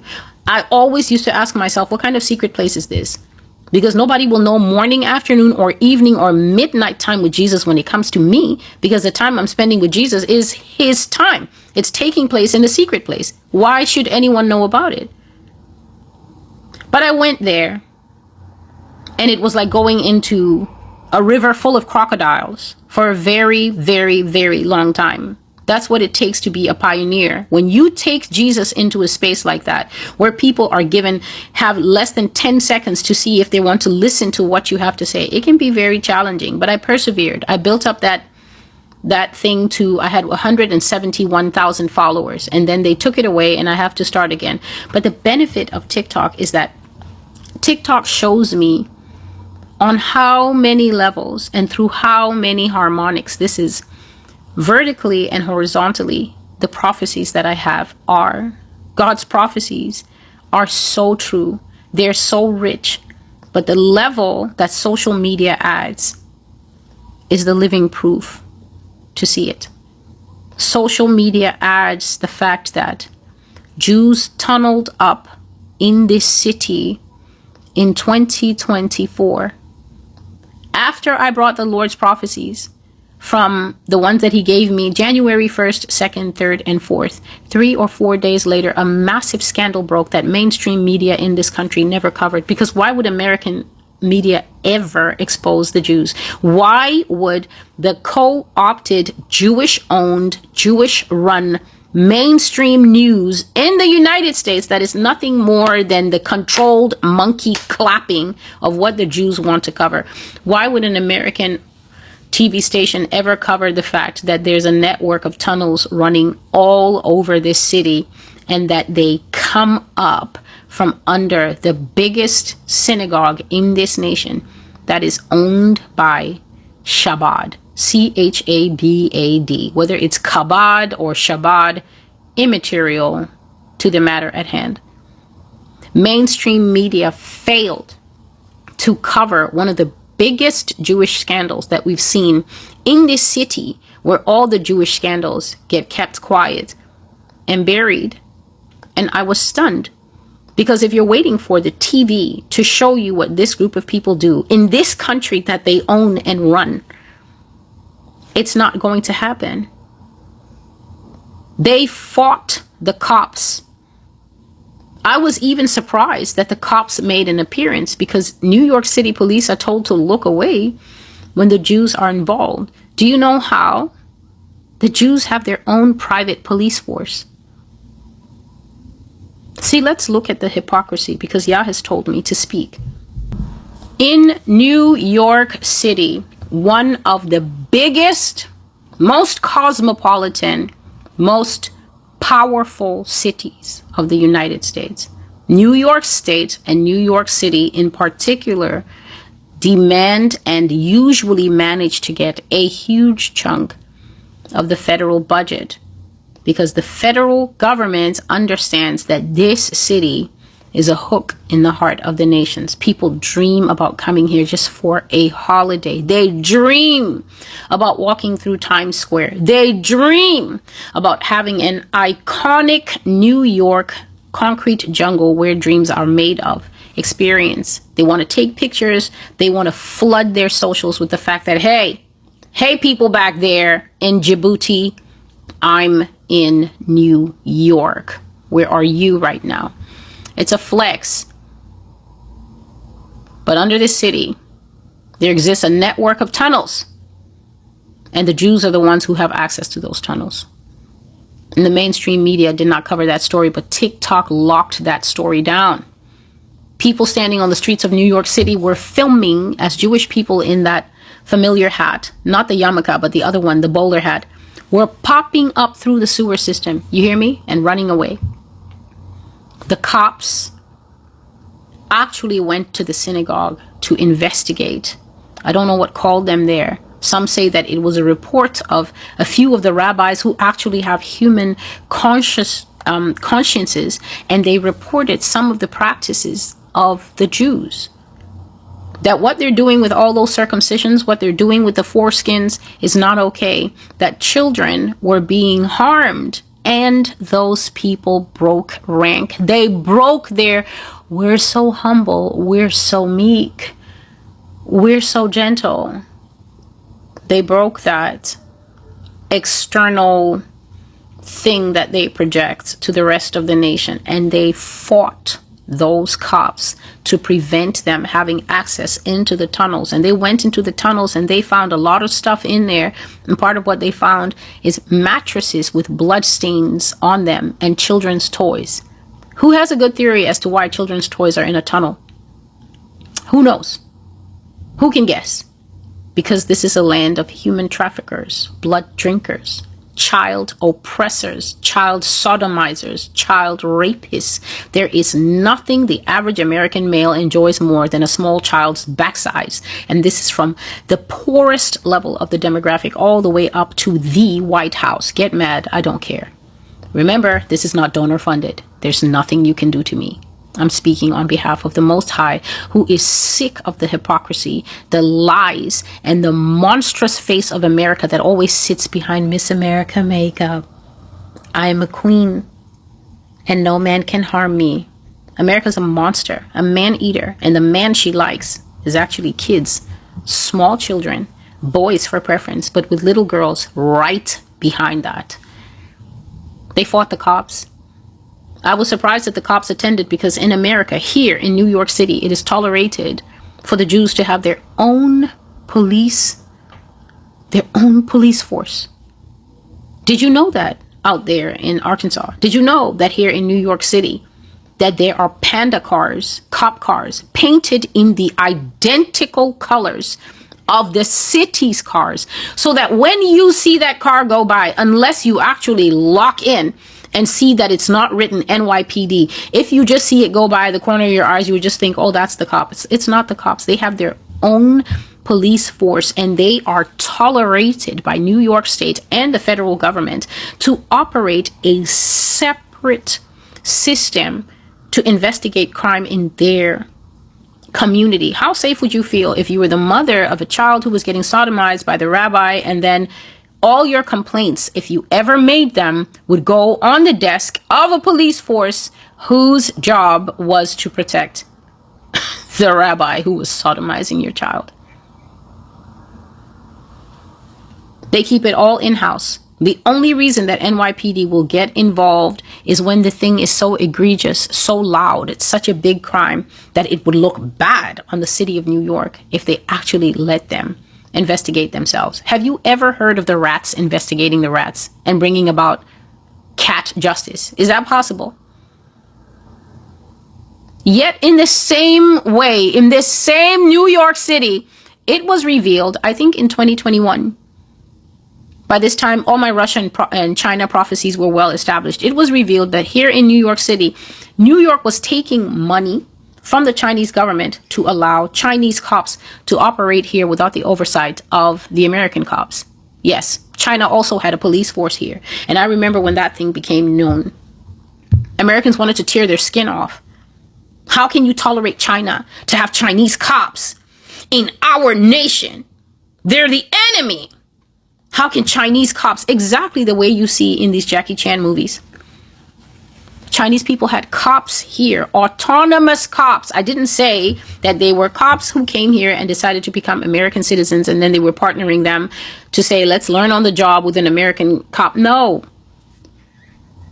They had their own stations, their own cars, their own everything, and they were also operating an autonomous police force here in the city of New York. But when people in America found out about it, they were ready to lynch somebody. But to this day, the Jews are quietly, oh, how they know how to be quietly operating an independent police force that handles all crimes in-house, that does not share jurisdiction or share files or share even how they settle things with the city.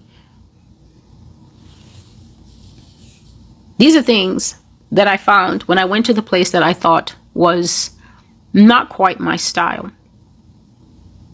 You live in a nation that is completely taken over by the most powerful lobby in the world. If you have not sat at your house one day and asked yourself, I remember Celestial had this prophecy about political people that was called What You Never Heard Before. And I remember that she was talking about how when the senators are about to vote, God was showing her how they would just come and they would just hand them an envelope. And then they would open the envelope and inside they would see pictures of them with a boy that they slept with in Vegas 3 months ago, and they didn't know that the boy was paid for by the U.S. government because they know that the senator is happily married but fully gay in his little gay soul. And that when he met the boy downstairs and he thought the boy cute, and the boy was strongly signaling that he found the crusty old senator cute. And then the boy suggested, would you like to come up? And then he did indeed want to come up, and he went up, and the room was a room that had been set up hours before by a team with tiny little spyglass cameras on every conceivable angle. And they got little old Mr. Senator from every possible angle. Took those pics. He went back to his room, then flew back to his wife 3 days later and had no idea that there was a dossier of glossy 8x10 color images of him doing what his dear wife and his constituency, and in fact the American people, would never tolerate if they knew. And when you have that man like that, no matter what they vote on, no matter how long he stays in his seat, you've got that man for life. That man will vote any way you want him to vote. This is what God showed me. If you can look at America breaking down, the average American goes to have a baby, they're like, hello, your bill is 73 trillion before tax. But Israel has universal health care. A lot of them don't work.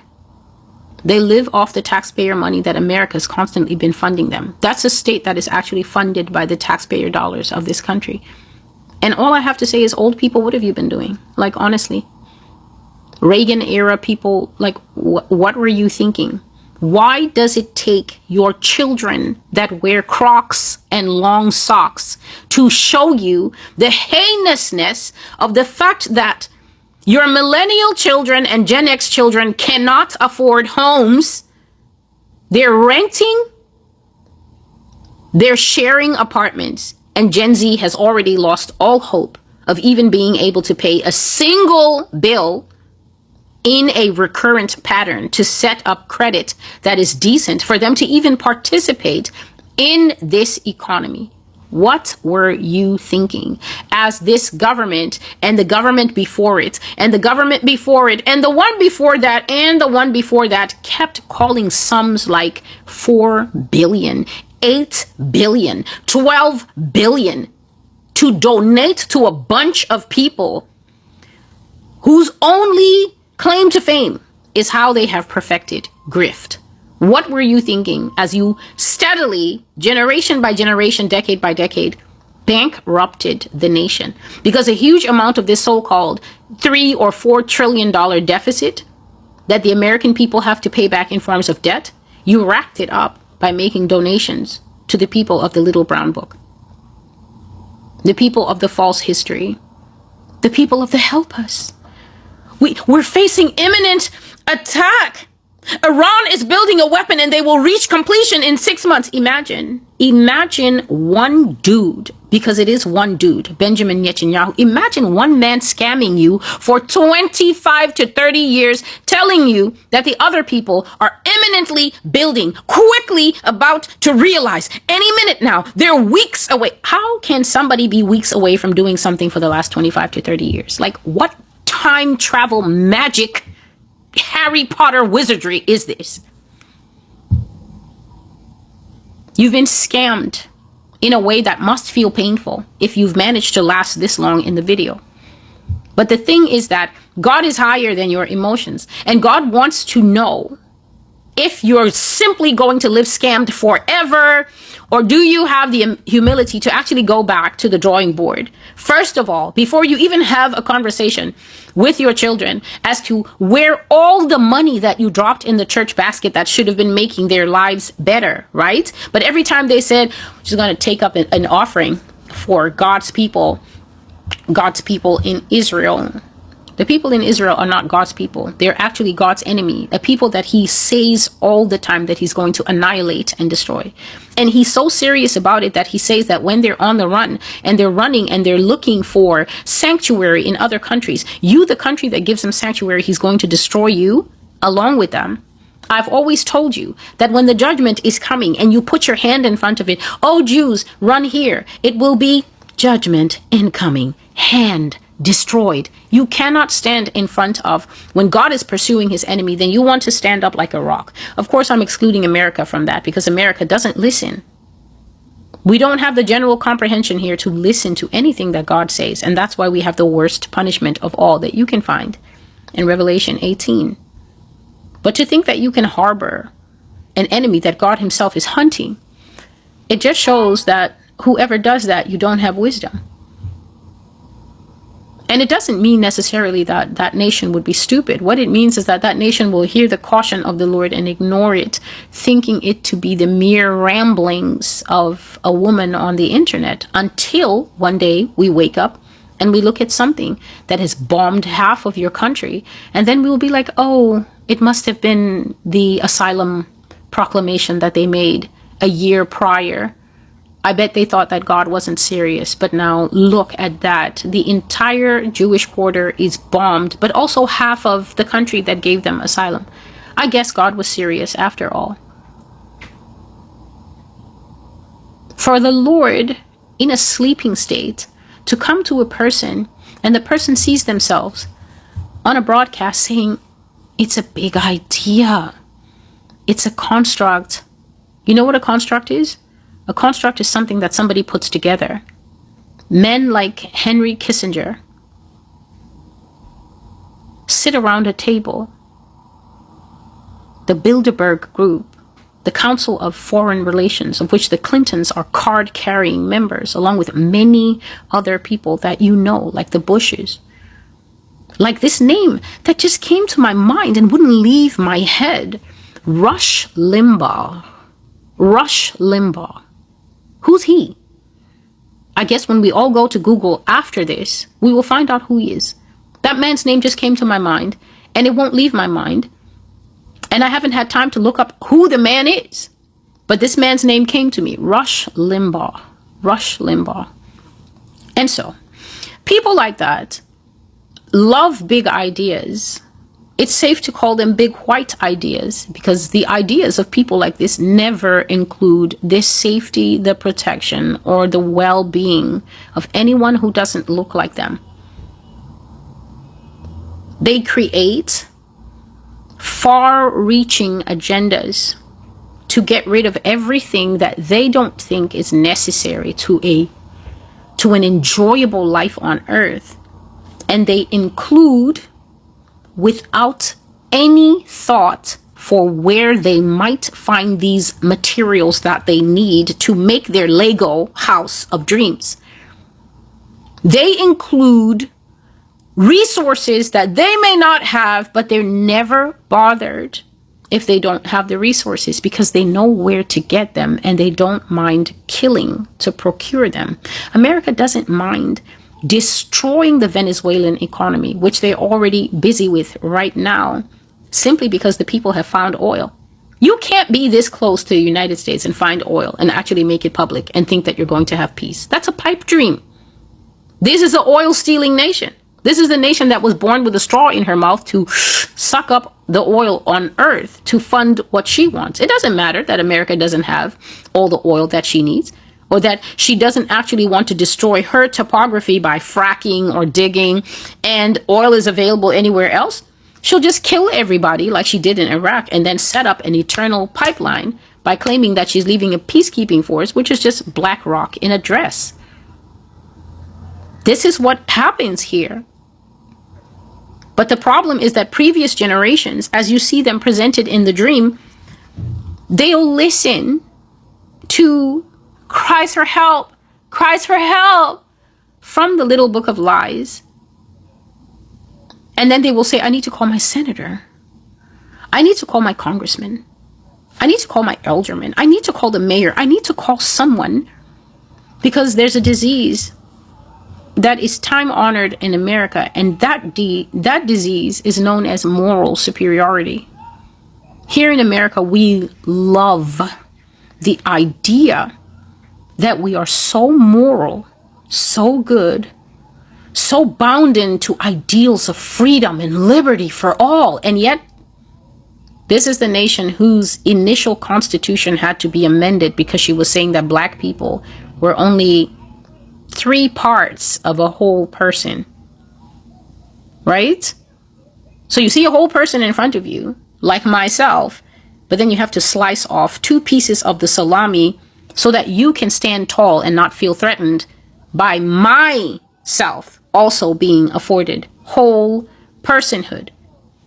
So much for moral superiority, because you can't be a bigot and also feel morally superior. For some reason, those 2 concepts, as the Greeks would look at them, they cancel each other out. So you need to pick one and run with it. But in America, they're seamlessly blended. This is a nation that went to church every Sunday and then lynched people from Monday to Saturday. The lynchers sitting right up front, the sheriff included, sheets off, reading from hymnals, or singing from hymnals and reading from the good book. Then Monday to Saturday, Hunger Games, but morally superior in their minds. Then when you are told that there's deep ingrained DNA level schizophrenia in the country, then you come to my video and click thumbs down. Why? Because the truth makes you itch like flea powder on the back of a dog with a mange. That is why. We love the concept of being good people here. And yet, less than 6 years ago, this would be in 2020, during the outbreak of COVID, the internet actually showed us who we live with, as Americans thought themselves such good people that they began to say in their own Facebook post that they hope that everybody else who wouldn't take a vaccine would catch COVID and die. So you're so morally good, so Christ-minded, that you will come on your own, I got my vaccine, it's over your profile picture. And then you would start to type things regularly, like, I hope they all catch COVID and die. And this same person, pre-death, that means if she's not confronted with the massive personage of Jesus Christ asking, why are you so infernally wicked? And why is your tongue like the viper, the devil? That person would sit with her best friend and just say, I just think it would be great if I hope they don't get vaccinated. I hope they don't take it. I hope they all die. We'll be able to get their homes on the market cheaper. Love the idea of a thing, but yet in real life, the nation, the people in the nation of America don't even know what a thing like moral superiority is. Don't even know what it is. President of Colombia having to display to the American people what moral superiority is. A brave man. I hope a fly doesn't sting him and he doesn't die of CIA cancer. Standing at the United Nations yesterday, delivering a blistering address, saying that the President of the United States lacks diplomacy, that he is a man who only believes in killing and tyranny. How embarrassed are you that a foreigner is able to peg who's elected by the vast majority of evangelicals in this country? Is you, Marcus Rogers crew, Tiffany Montgomery crew, everybody in the Christian space that's here on us, the internet, right? We're the lowest tier, the POVO. Everybody and their grandmother was told by Jesus Christ that this is the man that God was using to bring in the golden age. Now the golden age has them dragging Mexican people, Haitian people, Jamaican people, anybody else from their homes, clinging to the feet of their wife that they will never see again, because he's going to go and drop them off in South Sudan. The Colombian president had to point out to the entire United Nations that it is time that they break the spell of America's wickedness, because it is clear that the leader of America does not understand diplomacy. He does not understand human rights. He does not understand basic human dignity. He only understands, the man said, how to kill and bring about tyranny. And he said we can no longer sit here and deal with this man because diplomacy has failed. This is a 2021 prophecy that I made in September of 2021 that is called Pushback and Provocation of the Nations, where I said that the nations will stand up and tell America to her face who she is, what she does, and that everybody is tired of it, that they're going to utterly dismiss her as a global player. And that, I said, will be the start of seeing American influence, American power wane. You know why? You can't even manage to be a decent bully if the kids aren't interested in being bullied by you anymore. Can you imagine a playground full of people and you walk up to try and be a bully on one kid? That kid turns and starts walking away and all the other kids are like, yeah, he's boring. How can you be Biff from Back to the Future if you don't have an audience? Is it possible? If you are sitting in America and you don't understand that Israel must have tape on every single person in the Senate, or at least 90% of them, and that's why you have the nation that you have, the policies that you have, the governance that you have. The nation is going down the tubes. And then on social media, you're seeing pictures of 250. Did you hear me? Did I say 12? Did I say 22? Did I even say 56? 250 members of Congress flew to Israel recently just to do who knows what. And Israel made sure to take a picture to show the entire world how much it's got Americans in its pocket. See them all sitting and grinning like labubus around this one man sitting in the center, as if to send a message. I own you, America. And he does. At least he has up till now. He absolutely has up till now. Previous generations made sure of that. They sent their taxpayer dollars, their pensions, and then the little bit that the IRS let them keep, they dropped it into white nationalist, black conservative, brainwashed liberal church offering baskets. We're blessing Israel. God said, who blesses Israel, he blesses you. Where's that Bible verse? Where is it? Because the verse is actually pray for the peace of Israel. And the Israel that needs peace are the people that you are stepping your boots on in this nation. Israel is everywhere, but the one in the United States, they've still got Farmer Brown's boot on their neck. His knee is on their neck.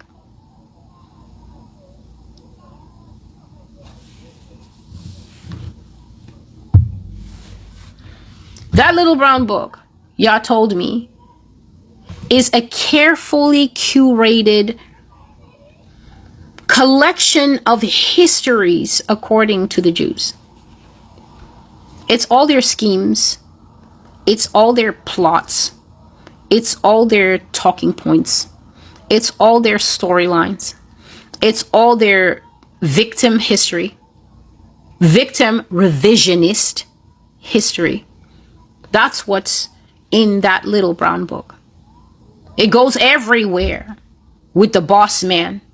He reads from it to gaslight the nations, to squeeze them with the memory of 6 million Jews. And yet I'm sitting in front of you having no idea what the population census was back in that day, but telling you that Yah showed me as a father leaving his study to go and attend to urgent business, maybe a visitor in the front room, maybe a call that he has to take. He leaves and his young daughter comes in. This is dad's study. This is where dad does his things. It's inviting and it's warm, and inside it smells like my father. Looking over his things, paper spilling out everywhere, books everywhere, papers everywhere, and then on the table, a book, a piece of a book sticking out, and you bend and look at it, and it says, it is a mathematical and a statistical impossibility that the Jews had the population that they claim they had to have easily let 6 million people go into gas chambers and die.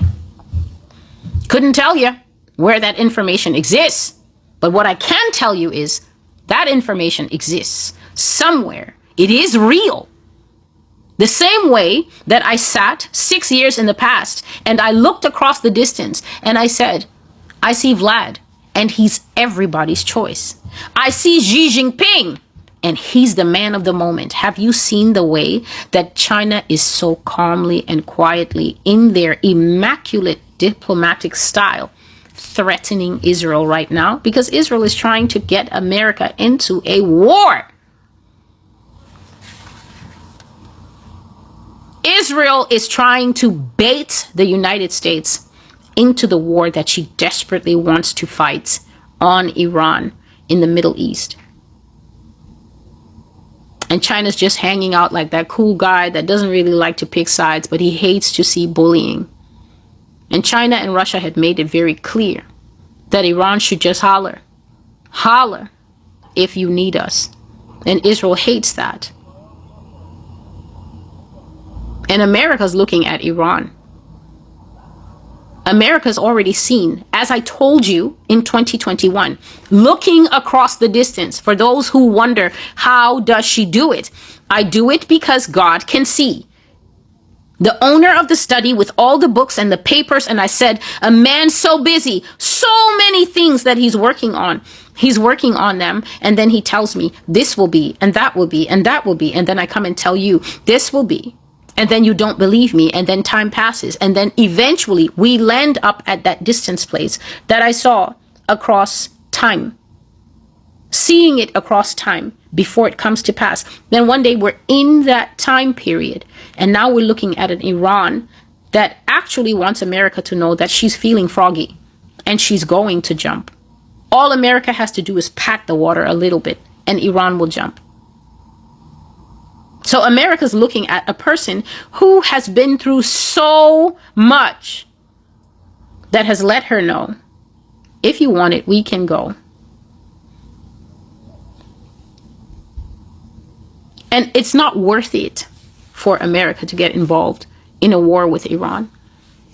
That's why the president was livid. That's why the president was being his usual self and using 4-letter words. Both of them didn't keep the ceasefire agreement. Why? Because President Trump doesn't want to be hated by the American voter base that he just got done fooling with the looky-loo in the elections. He doesn't want those people to get enraged at him when the false prophets told them, vote for him because God showed us that he will bring in a golden age. Then the buffoons went and voted for him. And then he came in, no gold in sight, except his golden statue that now stands in the nation. Right? But he doesn't want to alienate them by going into an actual real war. He just wants to be able to throw the word Biden in front of them, because throwing the word Biden in front of them 6 to 8 times in a speech is all that's needed to just zap them in their brains and stop them from thinking critically. That's why he didn't back Israel as much as previous administrations would have backed them with boots on the ground if they even cough. You do know that the entire war that Israel wages, the whole of the war is fought with American weapons. You know that they don't actually have anything, right? You know that it's just, I don't know, what's it called? Tomahawk? Tactical? You know that this country is basically supplying that country with everything that they act so big and bad. Imagine going to a party and showing off and everything you're wearing from head to toe is your older sister's fit. All of it. It's her clothes, it's her makeup, it's her shoes, it's her blush. The only thing that maybe you have that's yours is just the underwear, and that is out of sight. Everything in sight belongs to your older sister, but you're at the party looking like Sheena Easton, right? Appearing great, but fighting a war of borrowed weaponry that people who can't afford childbirth in your donor nation are paying for and have paid for decade after decade after decade without a murmur, believing themselves to be endeared of the Christ. Because if I bless Israel, God will bless me. That's the Christian mindset.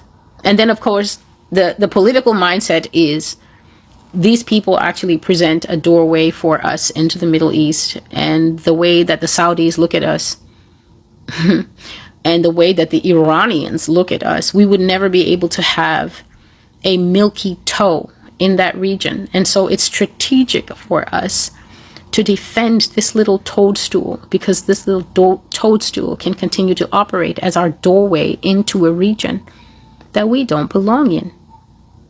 So the political side is doing it. The military industrial complex, who just like to bomb other people, they just like to use their toys on other melanated peoples and kill them for fun, because that's what some frat boys grow up and like to do.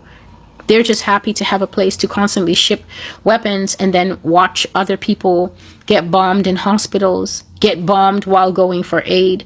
There's a video I saw that perfectly backs this up. When I do a compilation, America in Words and Pictures, you will see a video of Palestinians that went to get aid, and then the Israelis are just shooting bullets over their heads until the people literally have to lie down and hold the dirt. So they go to get aid. They're waiting for international aid to come. But for some curious reason, the IDF, right, the Israeli Defense Forces, are just just shooting bullets into the sand like the true psychopaths that they are, just to watch the people shiver and shake and bow and cower. And I thought to myself, this is the kind of thing that America funds, because America does this thing herself when she goes to occupy other countries. So it wouldn't be a problem for her to fund other people to be able to do this. Is nobody concerned except Gen Z at the type of brain that American evangelicals and the American political lobby continues to want to uphold? I just have to ask, especially for the so-called Christians, which heaven do you think you're entering as you are? This is very, very important to me, because that blood that was shed forms a bloody doorway, narrow in scope and stature, through which a man must divest himself of all his earthly loves, his earthly supportership, his earthly partisanship. A man must shave down to the skin he was in when his mother brought him out in order to walk through that door. And some of you are 63 megatons wide. 63 megatons wide. T.D. Jakes wide. Charlie Kirk wide. Donald Trump double wide. And this door that some thought, it's September 23rd. The bloody door will appear and we're about to enter through to be with the Lord forevermore. It's this door that you think that your obese, politically charged self, Republican charged self, Democrat charged self, It's this tiny door that will appear in time. It's this door that you think that will admit one that you're going to go through as you are. Filled through with the things you think, the things you secretly believe, the things that I'm starting to see appear all over my blog like roach droppings.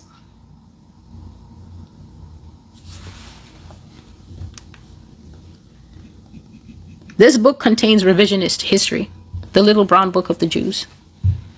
It contains a false Holocaust that they never experienced because the Lord says that they never had the numbers. I may not know where the population census of that time can be found.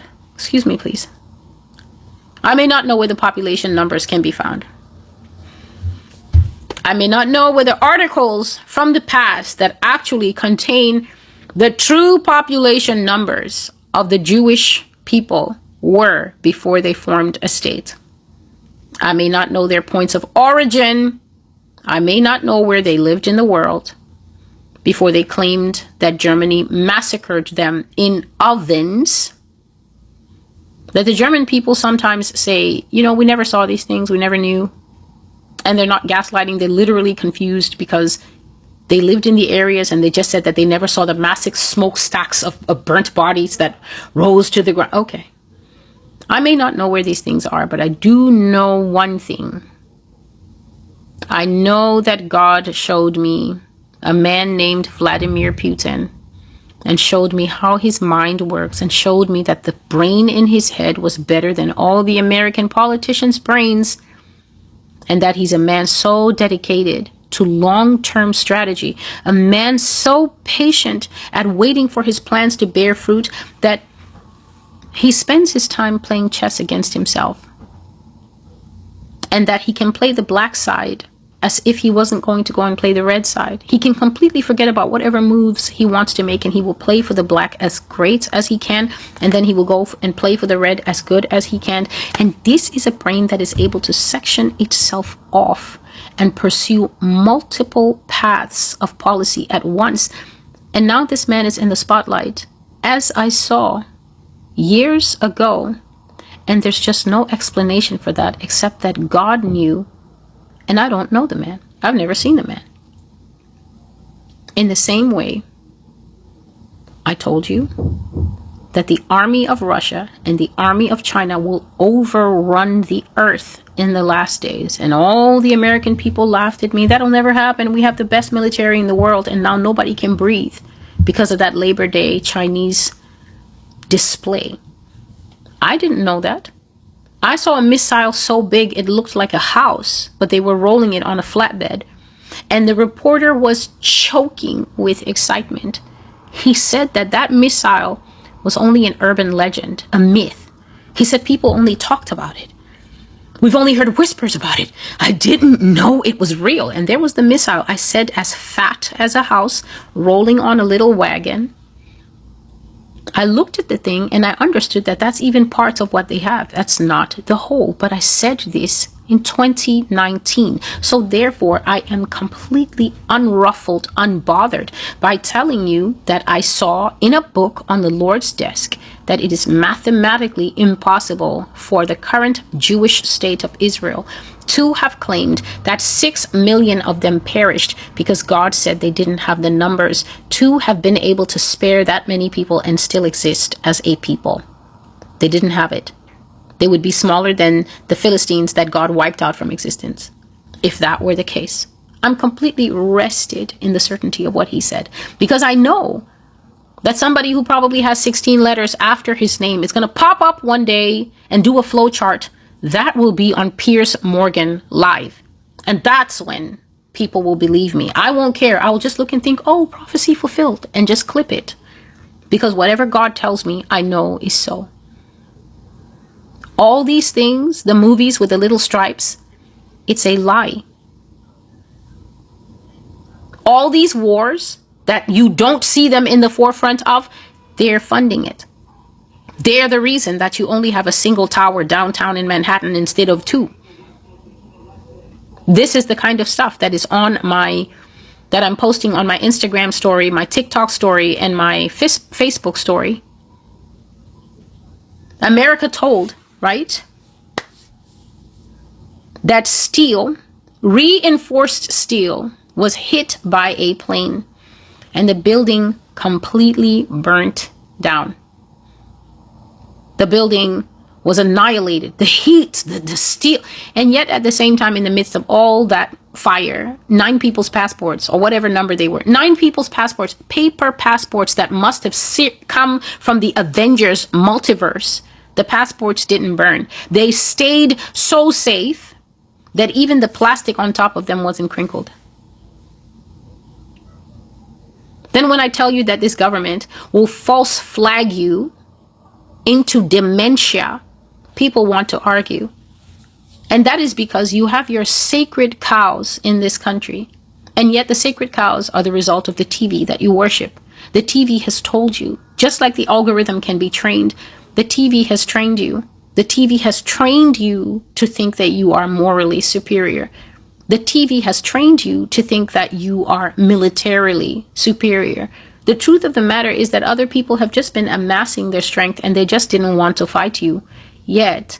But now the hour has come not only to fight you, but to beat you. And then all of a sudden you see some defense person, I don't know what his name is, China must be ready to dialogue. I almost choked on the food I wasn't eating.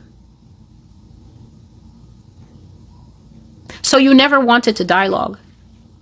When you were getting ready to go and rape and pillage the Iraqi people, all you said was, we have the WMD evidence, trust us. And then on top of that, you reinforced the threat by making it an either or vote, right? You're either with us or against us, President Bush said. And then everybody was thinking of all the aid money and everybody was thinking, well, I don't want to end up like Cuba and Iran. So, I'll just, go ahead, America, right? That was what you have done all of your human existence as the United States of America. But now that the chest hair on the chest of China has chest hair, their chest hair has grown chest hair.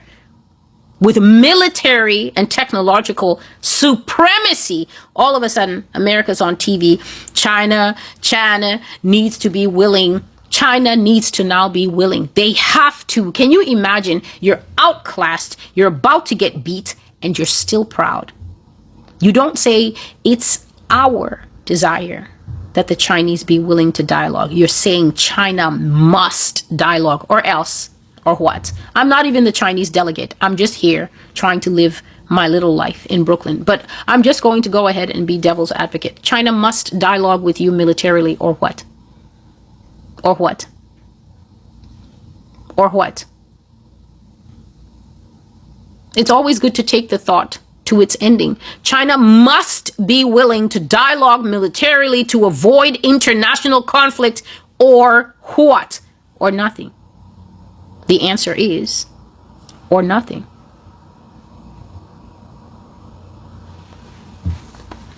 And so I don't know who this man is that has been lying across the images, lying across the ages. But it would appear to me that this man simply represents the Jews, the Jewish state, the Jewish idea, the Jewish policy state that has existed all this time. Constantly in dreams, Yah presented this man as lying and gave me the understanding that this man was lying to the whole world. This man was presenting false facts that came off the papers that he would read on the broadcast, as well as double lying, reading from the Jewish registry, the Jewish histories, as it were, according to the Jews, which may or may not mirror facts in real life. He read them in Hebrew, which to most ears will sound like reading something that's canon. It's the oddest thing to me. You have a Christian that can't even wipe their nose in Christianity, but then they will want to come and ask me, Celestial, what do you think of the Talmud? I'm not thinking about the Talmud. I'm wondering, how did you get into Christianity? Like, who let you in? Whoever the guy is that actually checks ID before people come into Christianity, I need to have a word with him. I'm not wondering what is in the Talmud. I'm wondering how the bouncers of Christianity let some people in. Because if the bouncers are going to behave like this, we need to change them for our own safety as real believers.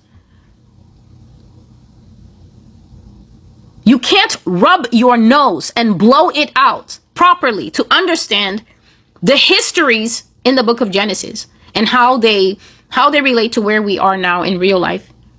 But you have time to read the Talmud, which is the Jewish reinterpretation of all the precious things that were not given to them, but were given to the real children of Israel, who themselves barely have time to read their history. You talk about their pain, you talk about their captivity, they're mad. Why? Because they're allergic to going to read how many times they were unfaithful to God. They're allergic to actually going back and reading the terms and conditions of them being God's special people. The terms and conditions are laid out in Deuteronomy 28. I'm a lawyer. If there's a contract in operation, the contract is working in the earth, and you keep complaining that, I'm getting a rough deal. And someone goes, read the contract. And you're just like, no, I'm sick of it. I'm going to make a TikTok and I'm going to talk about how this happened and how that happened, and read the contract. Why don't you want to read the contract? Are you afraid of what Deuteronomy 28 says? Are you afraid of the fact that Moses read out only 15 verses of blessing and then almost 68 verses of curses that would follow you and your children until you die, and the children died and their children died if you didn't fix it? You haven't fixed it. Why are you mad? Did you think that the holy contract would go away because you get angry, because you make TikToks, because you form yourself into lobbies and groups? Do you think that the NAACP can help you against Deuteronomy 28?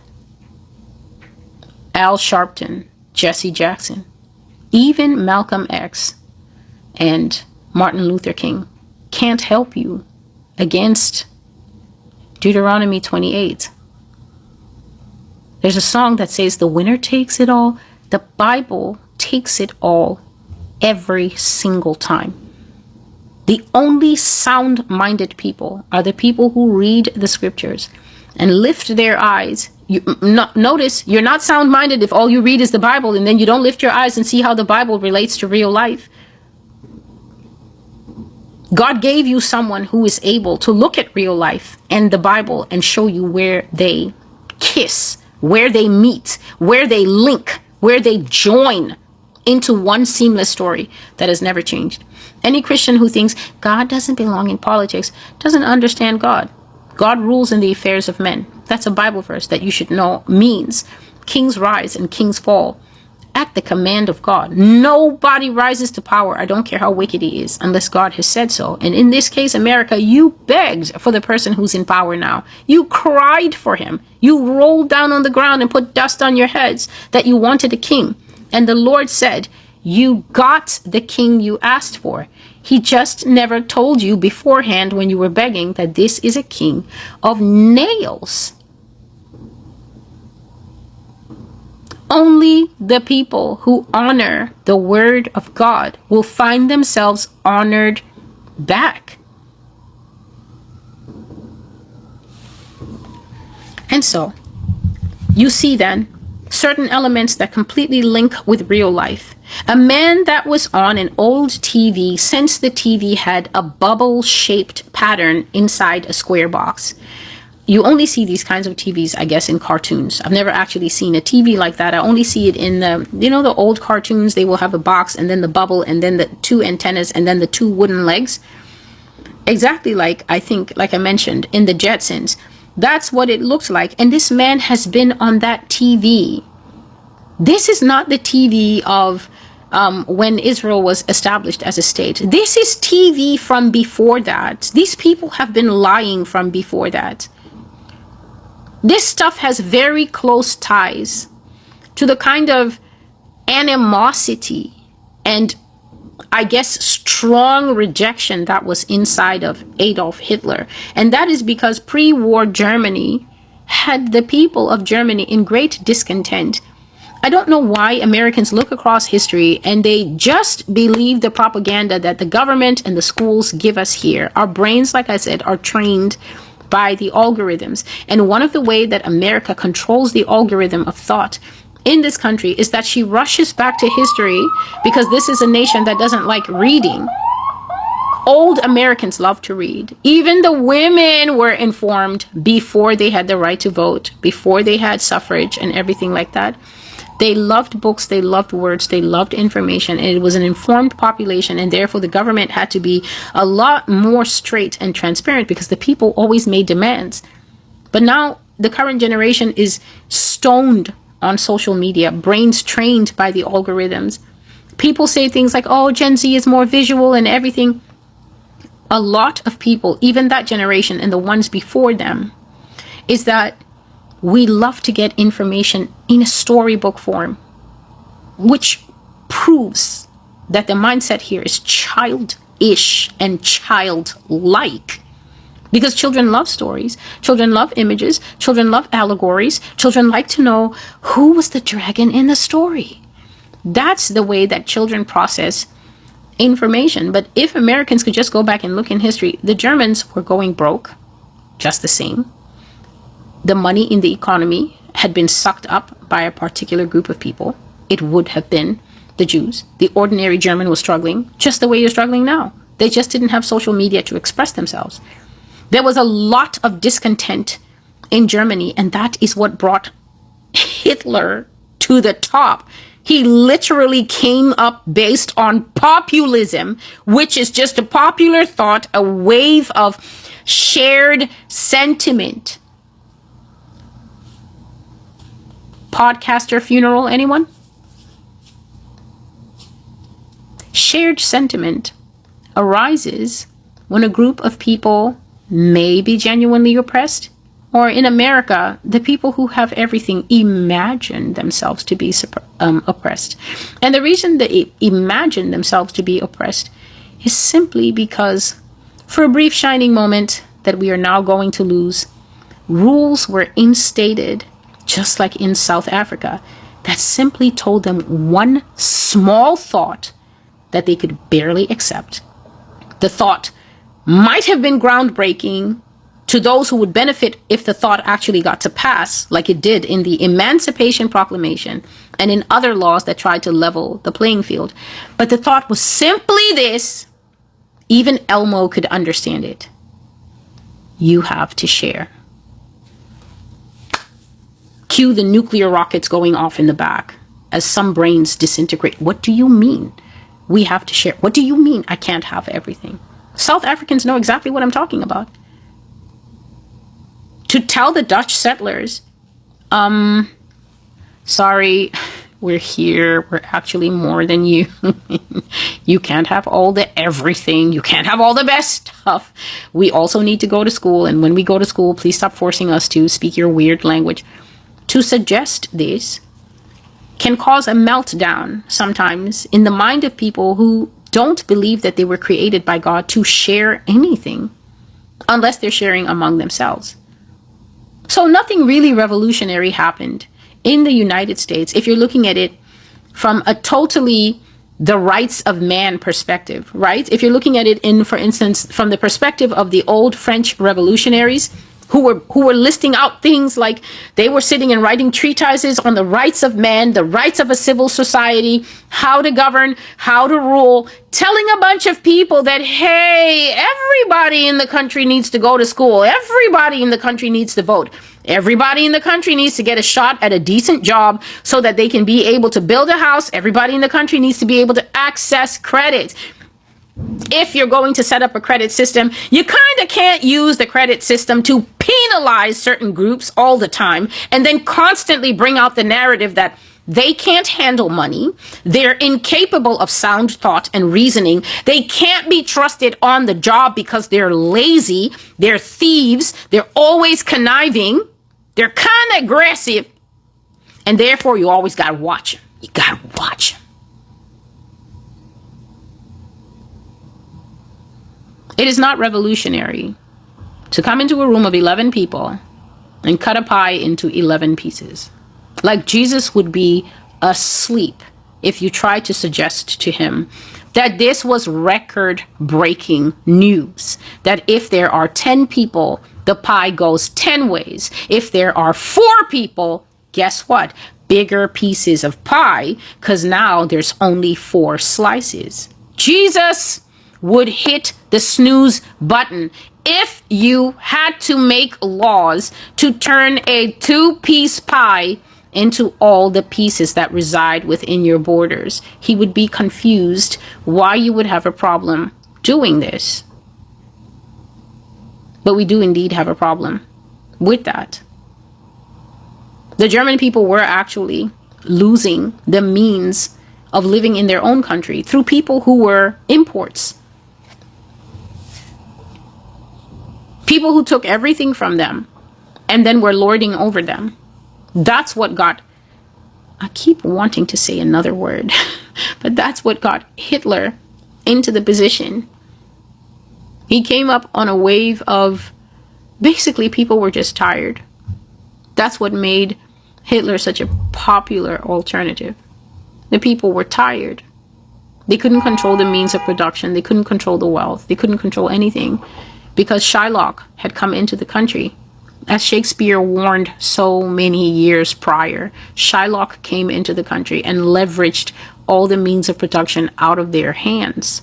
Something that the American people, majority demographic in this country, cannot claim simply by dint of the fact that they are not the minority having the means of production taken out of their hands.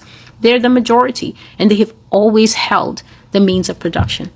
They've always set the rules, set the tones, made the laws, and therefore, on the face of it, literally have nothing to complain about.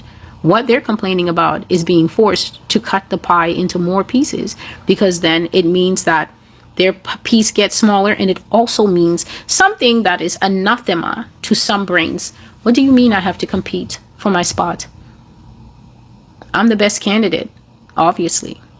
Can't you look at me and tell? No one is suited for this job better than me. Why should I have to compete? It's never been that way before. It's never been that way before is not a legitimate form of thinking.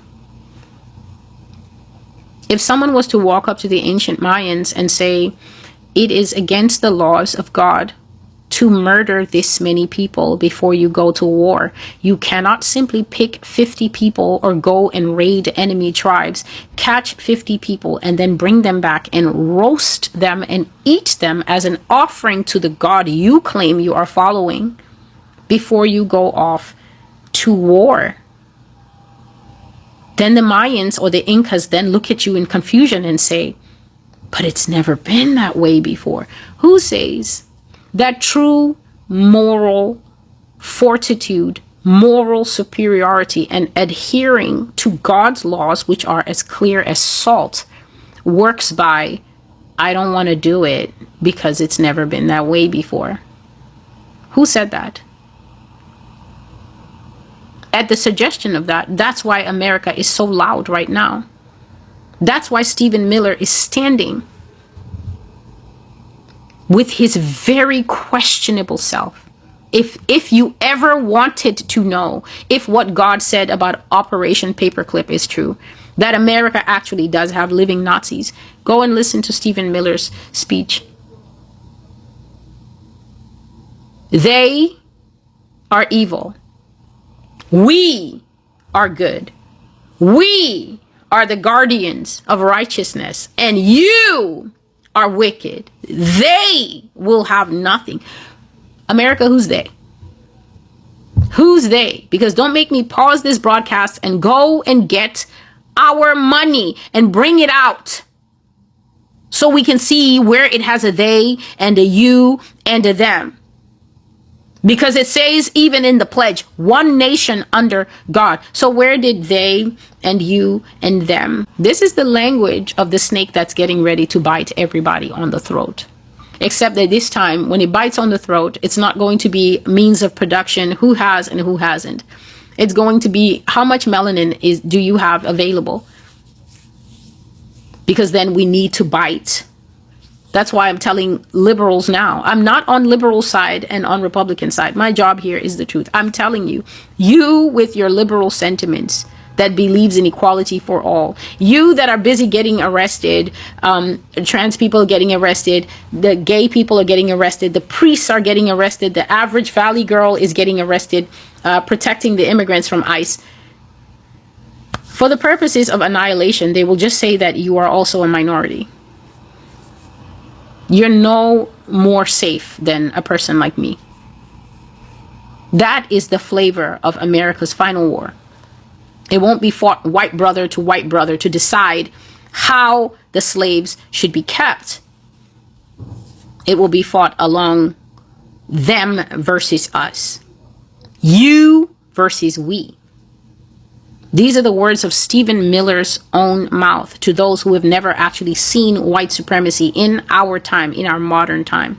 This is who American Christians included have put in the White House. And now all of a sudden they have disappeared from the internet and are attempting to teach love is patient, love is kind. They're trying to act like they had nothing to do with the political melee that we find ourselves in. But I strongly advise that you visit these people and hold them accountable for the things that they said.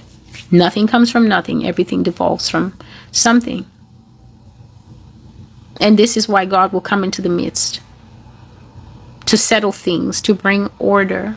And he's going to start with the people who always take the means of production. The people who are so skilled, honestly, in what they do, that they're the last people that anybody looks at. If you look at how quietly a Jew will blend in, operating from the back, while things are taking place in the front, and only pop up when severe pressure is applied. Notice how this man transformed across the dreams. Please help us. We're in imminent danger. Our numbers are in imminent danger. We need your help. This is happening and that is happening. And towards the end, as soon as I said, I began to see in the dream, the first time I was just annoyed and I thought, I should do something. But then the dream ends. In the second dream, I stand up and I begin to give the proper and correct, non-algorithm controlled viewpoint, the truth from God. Now the man is enraged. Now the man is angry. The Lord is showing. And in the final dream, the man's mask drops completely. The pretense, we're in danger. It's the Palestinians, he said. How many times, older generation, did you sit and hate the people of Palestine for wanting something that you yourselves threw British tea in the harbor for? How much hypocrisy do you think you can leave on your soul and be angry with me and not repent? Do you think the hypocrisy inside you is going to stop me from going to heaven? Or is it going to be a stumbling block against you? How dare you hate those people for wanting to actualize statehood that they finally got 2 days ago? As I said 3 or 4 weeks ago, I said, these people are going to get their statehood, because what I am understanding in my heart from the Lord is that this is the only way that the United Nations can see to allow those people to save their lives from those butchers that America protects. This is what I understand in my spirit, that the United Nations, knowing that this wicked country will constantly veto aid, constantly veto military intervention. She wants to be the only person that has guns and boots and everything else available, but she doesn't want the international community to save those people. I said, what I see is that these people are going to get their statehood because the international community knows their hands are tied, and making them a state is the only way that they can allow them to weapon up and stop this wickedness that America and Israel have been doing on them for 50 years. And now they're a state. Now, as a state, they can stand up and make an address that everybody else is going to take seriously. And you know the bad part about it for you, America? This is a climate where everybody is more willing to take them seriously than you. This is a time where the international community is more willing to take the words of the Palestinian delegates that now have State of Palestine in front of their spot. They're more willing to take what they say seriously then people who are having the mask off, the balaclava off, it's all coming off. And everybody can see how wicked this country is and how willing the United States is to shed human blood in the pursuit of non-human interests. They'll take them seriously. They'll listen to them when they cry and they say, we need states to stand up for us. Russia will stand up for them. China will stand up for them. And for the first time now, America's going to realize that the pie can get cut a lot of ways that doesn't make her comfortable. That she's not the only person with a pie knife. That other people are tired of her cutting the pie into two pieces. 80% of the pie for America, 20% the entire world has to feed on it. No more of that. Now other people have pie knives. Now that they're a state, the international order has shifted. There's one more person in the kitchen, which means the pie needs to get cut a different way. In America, who has never been used to cutting the pie in any way that is just, will find herself now the one who every time we open our mouths out there, it will be deemed an unpopular opinion. Imagine the president of Colombia. America can just run an operation to Colombia. Right now, that man will die next week. If the Americans felt like it. If Washington felt like it. That Colombian man would drop dead next week. A country like Colombia, I told you that people who don't even have the biggest economies, people who are not running NVIDIA chips, right? I said that those people will stand up and give America a read that's worthy of the deceased Joan Rivers. I said the nations will push back. I said I saw a microphone with voices coming out. Rah, rah, rah, rah, rah. I said the nations will start barking at America because they are sick of her uneven justice, her failed moral superiority. As an American, you listen to this. You truly love this country. I know your skin is itching. I know your skin is itching.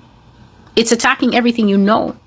That's all because the algorithm in you is whole. It is whole. It is unbroken. You've never had some of these thoughts in your life that the world is unjust and that you're part of the injustice, that you have protected the injustice, that every single time the injustice was happening, you press the algorithm. Don't fix it. Don't fix it. I like it like this. I like it like this. I like these speeches that talk about bombing other people. Don't fix it. How dare you deny other people's statehood when you all got together, this nation, and threw tea in the harbor? You threw millions of dollars into the water. Do you know the irony of the actual item that you threw in the sea?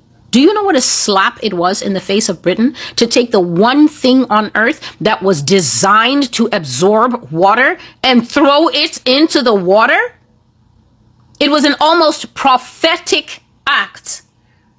We know the value of what you came and forced us to grow and are about to take back. You see us as only a colony, a nothing. We only exist at the pleasure of the crown.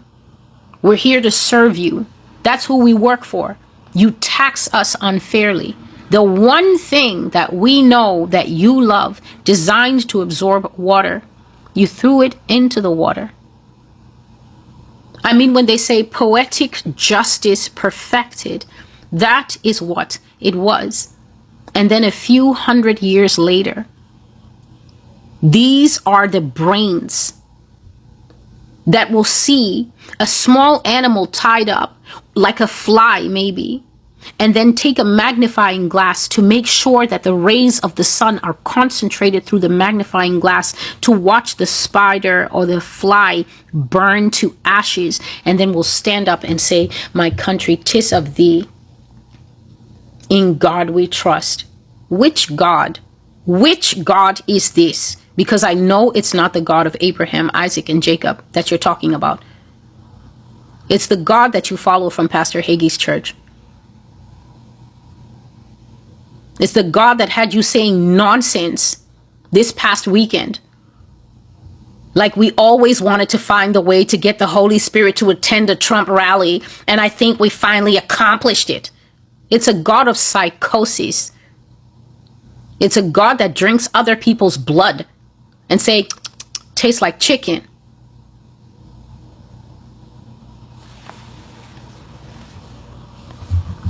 Israel is going first. You keep clinging to them, you're going with them, because a war is coming. A big fat war that almost every country is going to get involved in. The Lord says the Psalm 83 war is coming. And he says, Israel and Israel, prepare yourself. Two Israels that God acknowledges. He acknowledges the imposters. He acknowledges the fake Jewish state of Israel. And he said, Israel and Israel, true Israel, real Israel, that looks like me, that looks like your last name might be something Latino, that looks Native American, that looks African, that looks Caribbean, true Israel. He says, fall into your ranks. Fall into your ranks. When God tells you to fall into your ranks, he's literally telling you to stop being in the street, to stop being wild, to stop running wild.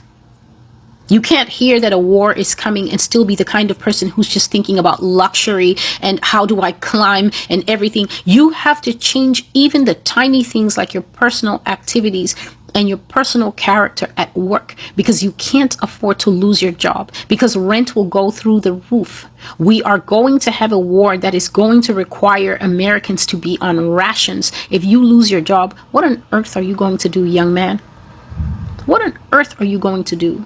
46-year-old woman with 2 children and a man that gets laid off before you, and he can't get work in a shrinking economy. Have you ever lived through a wartime economy? These are the things that the Lord has been saying to me for the last few days. You wake up in the morning and you go to a job where you're solving complex questions. You're dealing with lots of money. There's a lot of pressure on you. Or maybe you work in the service industry. Have a good day, ma'am. You're handing out Happy Meals. Maybe you're an Uber driver. You have to add up. Where am I driving today? I think I'm going to drive in Manhattan because, the turnover is quicker. You have to figure out a lot of things. Do you know what it is to go from figuring out the big questions like how you earn, how you bank, your investments, to it being an excursion with your child? We're going to have to try and hit the stores in Queens, sweetheart, because we can't find toilet paper in Brooklyn. God is even saying to me right now, munitions factories. In the Second World War, when America needed more bombs and more whatever, they put the people to work in factories to make more armaments and everything, because obviously they were needing more. Are you skilled in factory work? Miss 2 MBAs? The Lord is even saying to me, Florence Nightingale, are you ready to be dealing with people whose knee is blown off? Do you have any medical or hospital experience? Because I'm here with my economics degree, my public policy degree, my law degree, and I can be honest and say I don't know those things. I don't want to see somebody's flesh sticking out at the knee. He's saying to me right now, munitions factories. America will put people to work to produce the things that she need. People will be living on rations. Are you prepared for that? Or are you simply going to be podcasting obliviously until all these things happen to us? The prophecy is 2026 to 2027. America's war years are here. And yet people are still coming here like tsetse flies. Are you guys still listening to this false prophet? Is this false prophet still talking? Don't ever expect sympathy from me when we get to where we get. I'm going to keep it businesslike and professional. To the people of God, you know where my heart is. It's for you, to keep you out of an early grave and to keep you out of the claws of the beast system. But I don't ever want anyone to come here and start. If she was more sympathetic, don't start that. You're going to be the first person who actually flies in a parabolic arc and finds out for all of us what's actually at the end of the rainbow. You'll be the first person to report back and tell us what you found there. This is what is coming for us. 2 Israels. One is about to go flamingly down. by putting their hand in a war that they think they will win. Please listen to me, because some psychosis in them, they have stolen the identity of the tents of Shem for so long that, believe me, these people actually think that they are the people of the Bible. I kid you not. They believe it with all their heart and soul. They truly think that they are the descendants of Abraham, Isaac, and Jacob, when they are not, because they do lie. They are the synagogue of Satan, but they want to suggest that other people are that. But people like Russia know the truth.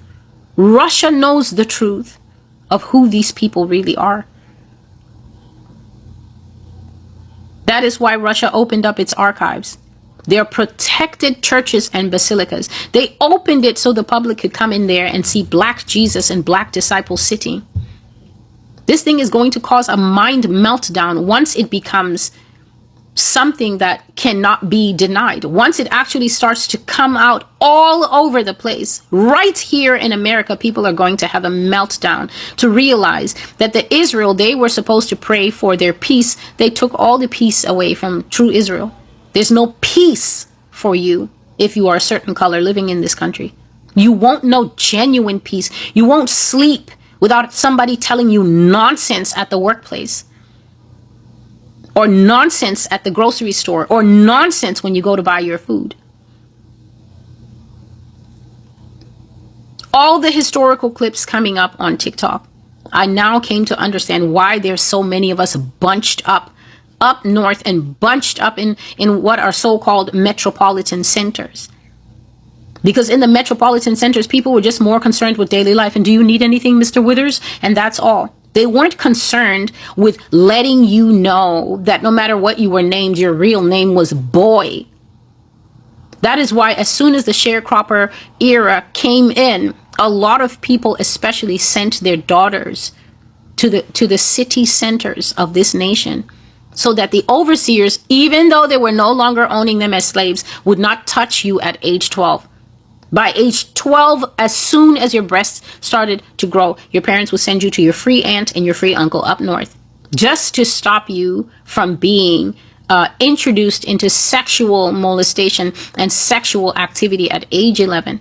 They constantly sent their daughters away, and a lot of the time the women grew up in the urban centers, away from family, away from brothers and sisters, until they became grown women who could then venture safely back home to visit the family. Boys could stay because boys are different. Can you imagine this? And then the sorrow, the pain, the ache of God saying, all this stuff is going to start to rear its head. That's what he was telling me as I was preparing myself today, preparing for the day and thinking, I have to find a moment and bring this prophecy about the Jews out. He was telling me this time, Celestial, when it is done, the 3/5 rule will actually be done in such a way that it will simply be discrimination. I don't know if they're going to put it into law. If he tells me that when I do the prophecy that I said had me in tears, then yes, I will say it. But Yah says that discrimination is going to be the way that it's done. And when I thought about it, it was but the work of a moment for me to understand that if you call it Jim Crow, if you call it slavery, no matter what you call it, it is simply discrimination. You can't drink from this fountain. You can't sit in this part of the bus. You can't go to these educational institutions. You can't have access to credit. Even if we join the army together and we fight the same wars, you're going to sleep in separate barracks from the rest of us. That is just discrimination. Whether you call it apartheid, whether you call it the civil rights era, at the core, everything is just one word, and the word is discrimination. Now you understand why a new president with 50 billion things that he needs to look at, that he needs to fix, one of the first things that he did was to roll away the drinking fountain law. I saw that. I was so curious, but my mind simply could not make the connection because that was the beginning of the year and I hadn't yet come to this part where God can just tell me. Why would a new president, newly sworn in, facing 1,000 problems in the economy, in the jobs market, in the health sector, in the everything sector, make it his business to make sure that he takes away all the civil rights monuments in the country. He is actively removing all of them and saying that they do not contribute to a peaceful America. Whose peace? Obviously, it's the peace of people who don't want to see the memorials of the trash they did. The kind of memorials they like to enjoy are the ones that take place in big stadiums where they're basically gathered together to do Sig Heil. Taking down every monument, closing every exhibition, closing every museum dedicated to these things. Because with the memory of them gone, all the little babies that are growing up now, unlike the babies who are being gaslit that time period was fun for African Americans and Native Americans, the new group of babies will grow up and be told it never happened at all. There's a pastor on the internet right now that said that he had ordered and kept fighting with the state of Oregon, I think it was, and saying that he wanted Bibles for a class that he's teaching. It was the only way that man could get Bibles into the school.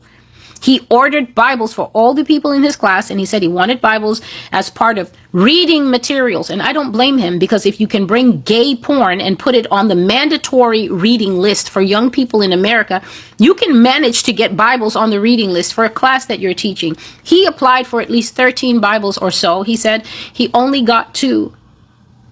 And bless this man's sharp eyes. He went through the 2 Bibles that he got. And he said that it's one of those Bibles where they put in the Pledge of Allegiance, and they put in the Declaration of Independence, and they put in the Constitution. And he said, it's got a Constitution in it, but it's the wrong Constitution. And so I'm listening to understand, what does he mean by the wrong Constitution? And then he says, the Constitution in there, okay, is the one that specifically existed before the Emancipation Proclamation.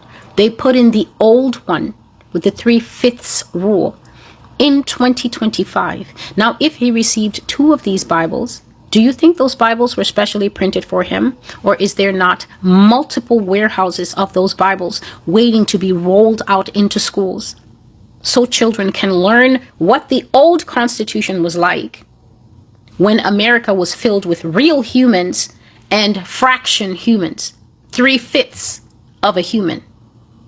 And then people with no brains in their head will send me email randomly and tell me, I think you're just racist.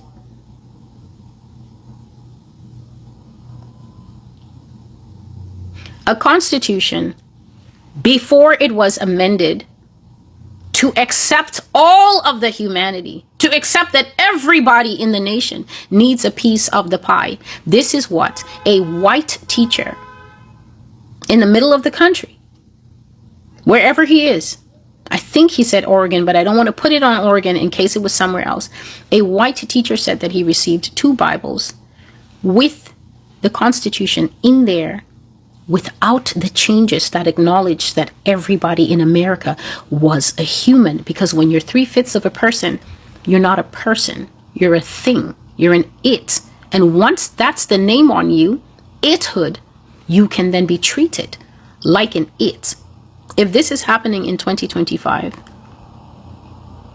and you think that ravening mob from last Sunday was just a friendly send-off of an evangelist, a prophet, I suggest that you don't come out in adult company, because you clearly are not able to process the larger issues on the table that are facing us as a nation.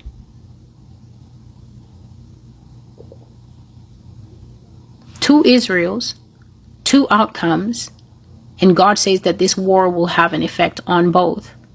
In Psalm 83, it says that the people cried out to God and said, "Oh Lord, our enemies are surrounding us. Our enemies have ringed us about." And then the psalmist begins to name the enemies for outside Israel, imposters, liars. Their enemies will be all those Arab eyes that are sick of their nonsense. For Israel inside these borders, it's not enemies foreign, it's enemies domestic. And that's why you need to stop doing nonsense. And I'm including Mr. Loving in this warning. If you can see what type of neighbor you have with your little conscience, and you just want to stand up and talk about fairness where you live, God told me to tell you that they will burn your house down the same way that they would burn a black person's house down. Because they won't see you as any different. You know the name that they used to call people like you. The first word starts with an N, and then the second word is lover. You know the name. So you need to be careful about the battles that you're picking. You that has a conscience in a sundown town. You're outnumbered in places like that. You might want to get less chatty, less advocate-y. You just might want to stop it all. At least until you know where God is planning to take things. So 3 times on this day, Rosh Hashanah, with massive celebrations going on that the entire world is riveted to, I am sitting here in the United States of America, in New York City, broadcasting to you that the Lord says that the little brown book of the Jews is a lie. It is revisionist history. It is them lifting themselves up and constantly painting themselves the victim, even though they have the same internal rage and craftiness of Rumpelstiltskin. They have used broadcast, and they have used TV, and they have used media such as major newspapers, global newspapers, to craft a history that the Holy Spirit says is not true, but has nevertheless compelled the world. And that is because the algorithm has trained us. All this information has been put into weepy movies and weepy memoirs, presented to us as fact, and based on nothing more than the person who wrote it said, this is what I wrote before I died. That's it. This is what I wrote before I died. This is what happened to me in the camp as I was wearing the stripy pajamas. And God is like, yeah, not so fast. Not so fast. And so since the days of the bobble TV, the round TV with the square box that uses 2 antennas to catch the signal, all the way up now to where information on the internet can stand up and counter these narratives, Yah says that the man in the brown suit that represents the construct, the idea, the big idea, the Western-made creation that is called the Jewish state of Israel. Since those days until this day, God says that these are dangerous lies, urgently presented before people until they felt compelled to connect, compelled to do something. Let me call my councilman. Let me call the governor. I'm going to see what I can do and get some help over there. You've been scammed. I remember in my old prophecies, God just basically said that the entire college fund of your children, you gave it away in donations, genuinely believing that you were helping people who the government knew that these people were not legitimate. And the governments of the United States, governments, administrations, have always known that it's a lie. But you sent money, you supported it, you became very anxious as you heard how they were under imminent attack from the wicked people around them. It's Palestine, it's Palestine. And the Lord says it's not Palestine. It is not the Palestinians. It's actually them. It's them, and by extension, it is many of you.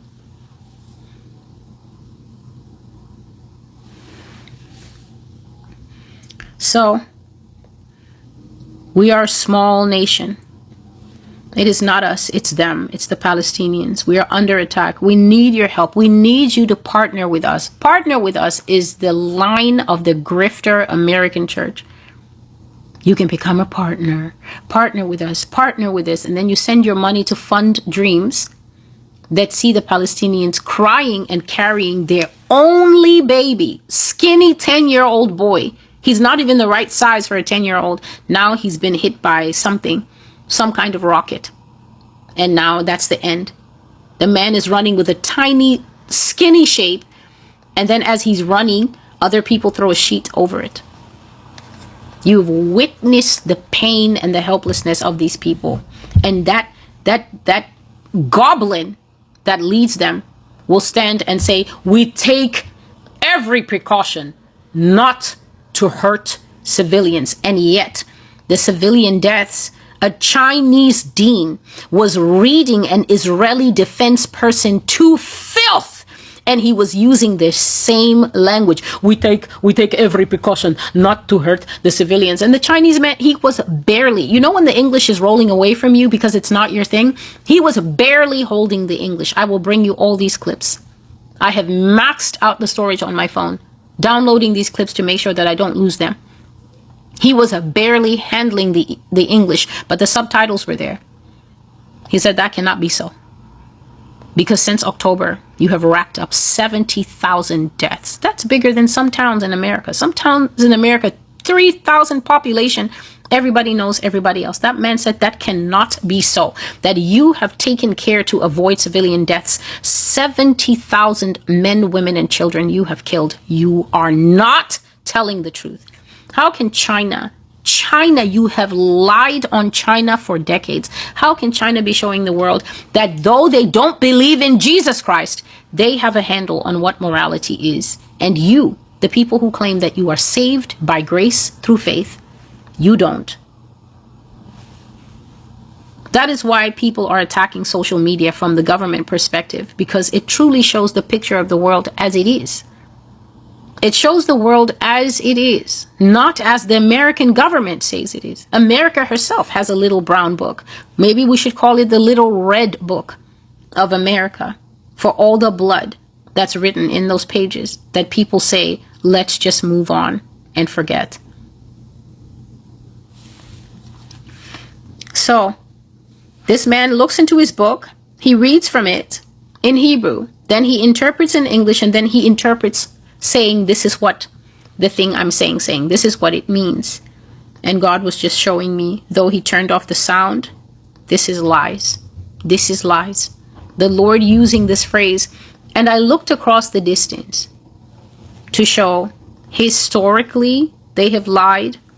Up to now, they have lied. And my heart moved to annoyance at the obvious lies of this man, until I was driven to the platform that Yah has given me to speak his truths to whoever will listen and connect with the words of God. After I brought out the message of the Lord, delivered it to you, showed you where it places us in history, and once you know where our placement is in history, you're able to tell where we're going. I said that the top stack of my Russia prophecies are all fulfilling. America is falling in the rankings. America is falling in international esteem. America's falling as a world power. But that doesn't mean she has lost her might. That doesn't mean that anybody can just walk across the border and bomb us and fulfill the bottom stack. The bottom stack of the prophecies talk about the war that will destroy this nation. The bottom stack talk about the fact that Russia and China are going to creep here through the waters, through the sky, and through the borders, and fight what Yah called blitzkrieg, which means a lightning war. As soon as that war starts to invade this country, that's how fast it's going to end.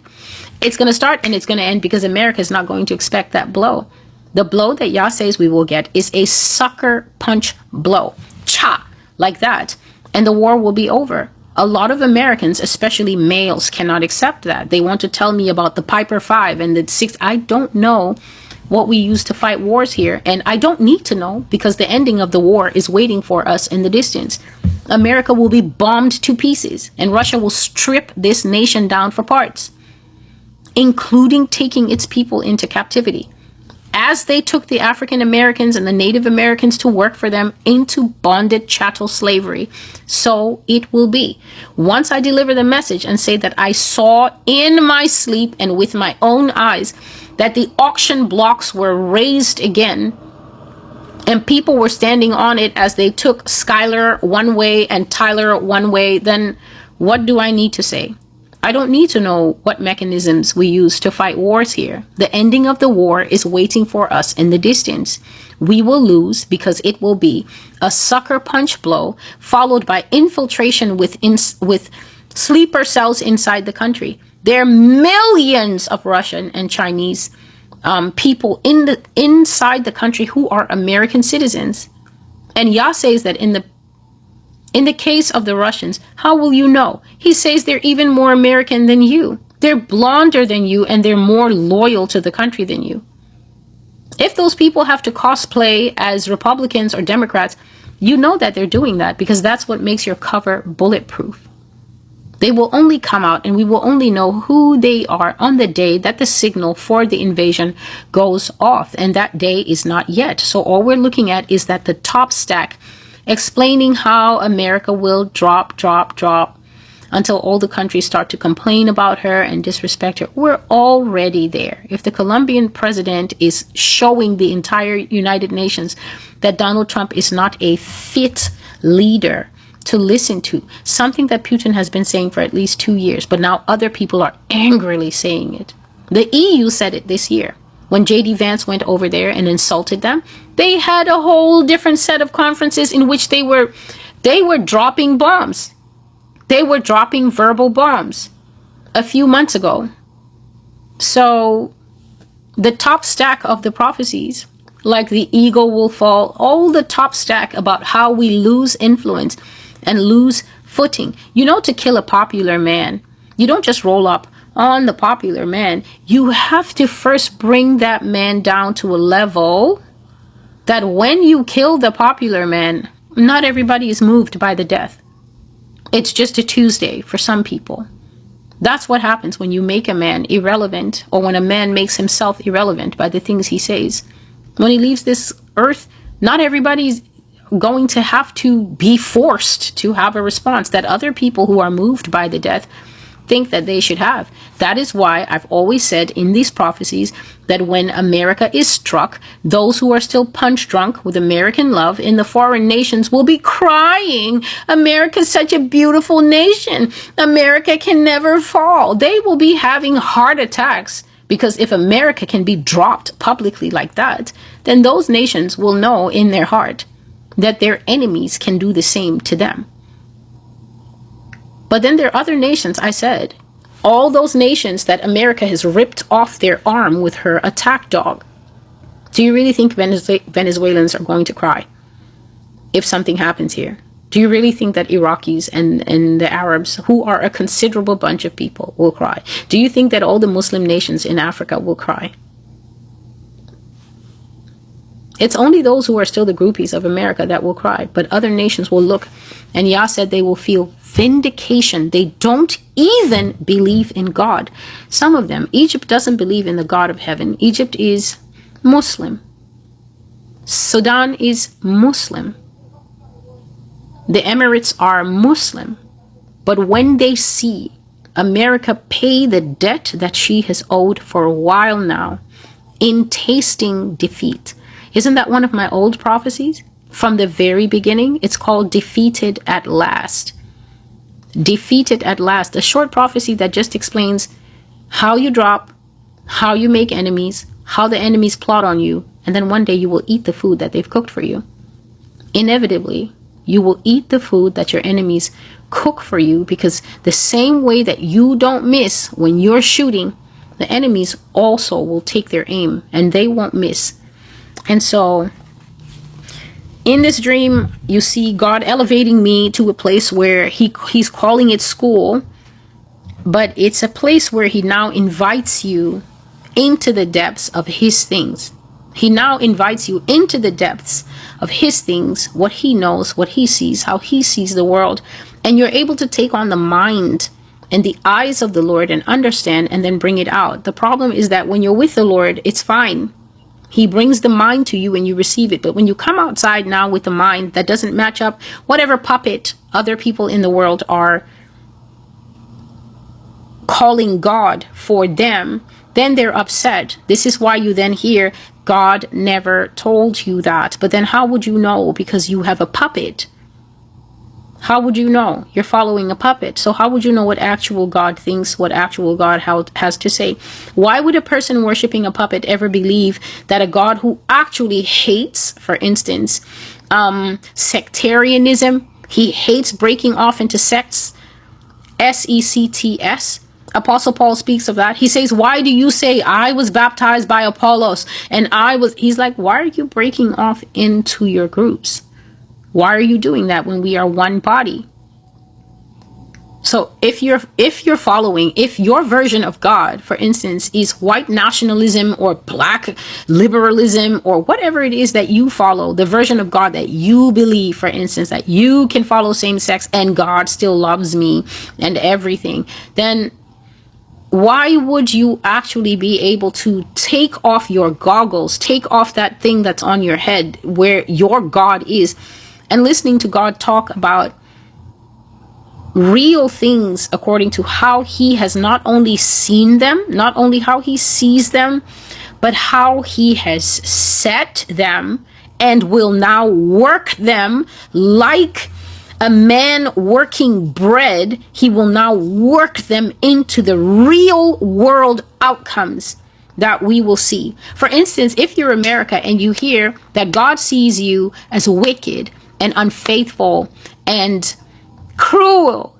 and a robber and a pillager upon the earth, why would you accept that? You will never accept that until God continues to squeeze the fabric of reality, molding it and shaping it until the day you see Russia standing in the streets of this country. That is the only way some people are ever going to believe these prophecies. They're going to wake up and they're going to see Vladimir, Boris, and friends in the streets of their suburbs, of their neighborhoods. And that is the day that they will now be forced to their knees to say, indeed, it is the Lord, because they don't want to do it of their own free will now, because they believe that they have choices and that they have views and that I have to accept their views and consider their views. I cannot.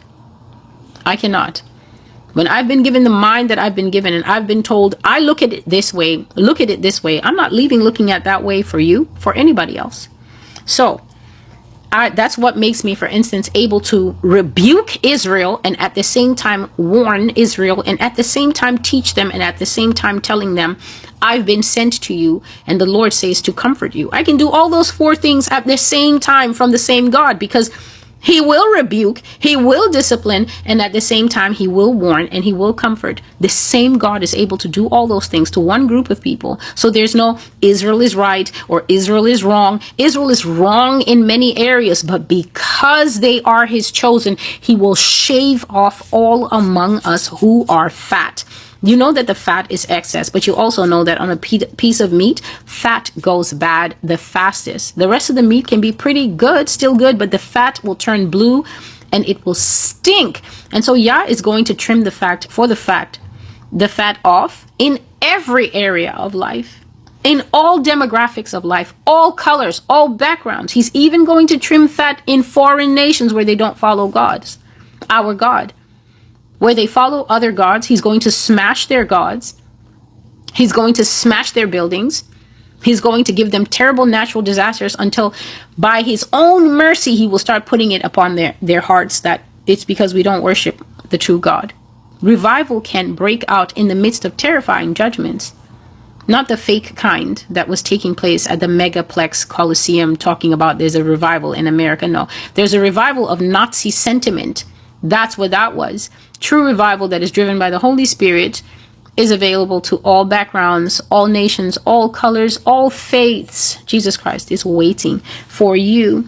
And so the word to these who lie, the words to these who have commandeered all the TV, all the media, all the print, all the movies, every single way, they've taken it over and presented to us a narrative that has made us all tilted in our understanding. Yah is coming to bring back the truth, and this blog and this video in particular is one of the ways that God is doing it. And so you can rewind this video to hear all of the characteristics. I'll read to you again a piece from, for instance, where I said, I didn't get taken by the car to go to an actual school. I went to my house and I made a video and I said to the people of the world, the man in the suit is a liar. And God showed me he lies and he takes things from others. He's not a good person. He has done terrible things and they're trying to cover it up. It's not the Palestinians. It's him. He's the one. He's the problem. He is the cover-up. that disturbs the nations. God showed me the book isn't real and it's dangerous because it lies. Please don't believe him. I am here telling you from Jesus, stop listening to that man. And so when God is telling you that a person is able to put one persona before you, and then when the truth starts to come out about them, they begin to show so much rage, white knuckles, clutching their propaganda papers and saying, I've heard that there's lies about me on the internet, and I've heard that people are not. Israel is heavily behind the sale of TikTok. Israel is the one who are heavily lobbying the United States to make sure that it harasses Singapore until Singapore and ByteDance, the parent company that I think China owns, to give it up. They've been lying for a long time. Oh no, it's a security risk and everything like that. That's not the truth of it. The truth is that Gen Z has single-handedly lobbied that one space, even more than Facebook, Instagram, anywhere else. Gen Z has turned that space into a javelin in the throat of Israel. They're all over the comments, bombarding every video that is put up, trying to paint Israel in a positive light. They are all over the place, bombarding anyone with eyes with real-time images. Do you know that Israel has bombed up to 6 countries in the last 30 to 40 days? 6 independent countries, including Qatar in the Middle East. Do you really think the Emiratis are going to sit there and act like the situation is okay just because America is, we stand with Israel with it? There's probably tape on everybody in the government going all the way back to, I don't know, Mr. Kennedy's time. Maybe that's why the government of the United States, blindly in the face of genocidal atrocities, continues to stand with Israel and compel the people of America to believe that in order to be morally superior humans, they also need to stand with Israel. But your children don't care about your crusted over politics. They are putting real-time images of people dying so that anyone with a conscience, red or blue or Bernie Sanders, who is just a flip-flopper, can look at those images and begin to question their allegiances and why they are people who hold those allegiances. Did anything in the Bible tell you that you're supposed to hold an allegiance blindly just because it feeds into some kind of thing in your heart that thinks, well, yeah, I stand with them and somehow that makes me stand a little taller than anyone else? You stand with people who are bombing other people and then coming and lying on TV that they bombed Hamas. So you don't see Hamasians dying in the videos. You see teens, you see women that practically want to rip off all their clothes except for cultural norms, because that is the wound of having yet another son die. It makes you want to tear off everything. And then they just have to come and say, no, have no fear. I know it looked like a hospital, but Hamas was in the hospital. Because of course, that's what Hamas does, right? Hamas goes and sits in hospitals where people are bleeding and needing medication and everything else. That's a believable story to the people in this country.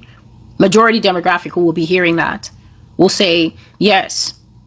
And all colors actually will hear that and say, well, it's Israel has a right to defend themselves. Well, guess what? Playing field has changed. Now everybody has a right to defend themselves. It's never funny once the chicken gets the butcher knife. When the chef has the knife, then, the chef already has the knife. The balance of power favors the chef. And then you will hear people with bravado. The chef has a right to protect himself. Let the turkey jump up from the table, put its head back on, and also pick up a cleaver. Then all of a sudden, it's aggression. It's aggression. Do you know this word that is called hypocrisy? Hypocrisy, being a hypocrite. Have you ever heard of that word? Ponder. Because it's rife within these borders. If you really want to see Jesus, I truly suggest internal rotation. I suggest that you Put on your policeman pat uniform, jump into your soul, and begin to patrol every single corner that your flashlight can find to look at what you have tucked away in the nooks and crannies of yourself. What you support, what you say, how you act, what you believe, and the inherent bias that is in a lot of brains in this nation, even brains that have been sitting here listening to me for a long time. All it takes is a certain thing to happen. And then, like the man, you go to your true inner Rumpelstiltskin nature. And then we can see, well, this was here all along. It was laying still like a rake. Maybe the rake didn't even know that inside itself, all you had to do was step on it, and then it would turn into a snake. So, from the time of the brown suit to the time of the modern, well-cut, better quality black suit, the storyline was the same. It's an imminent slaughter, and we are surrounded. We need your help. We are the Jews. So partner with us to avoid genocide. Okay. You've heard the word of the Lord. You've heard the dream. You've heard that God says to stay away from the man in brown because he's a liar. He is very dangerous. And soon you will see why I say that. You will see why I say that, because the Israelis are going to start bombing people. Not that they ever do anything low-key, but they're going to start bombing people in a way that will be so egregious, so bold, so provocative, that really we are going to find ourselves on the eve of genuine war. I am Celestial, and this is the Master's Voice.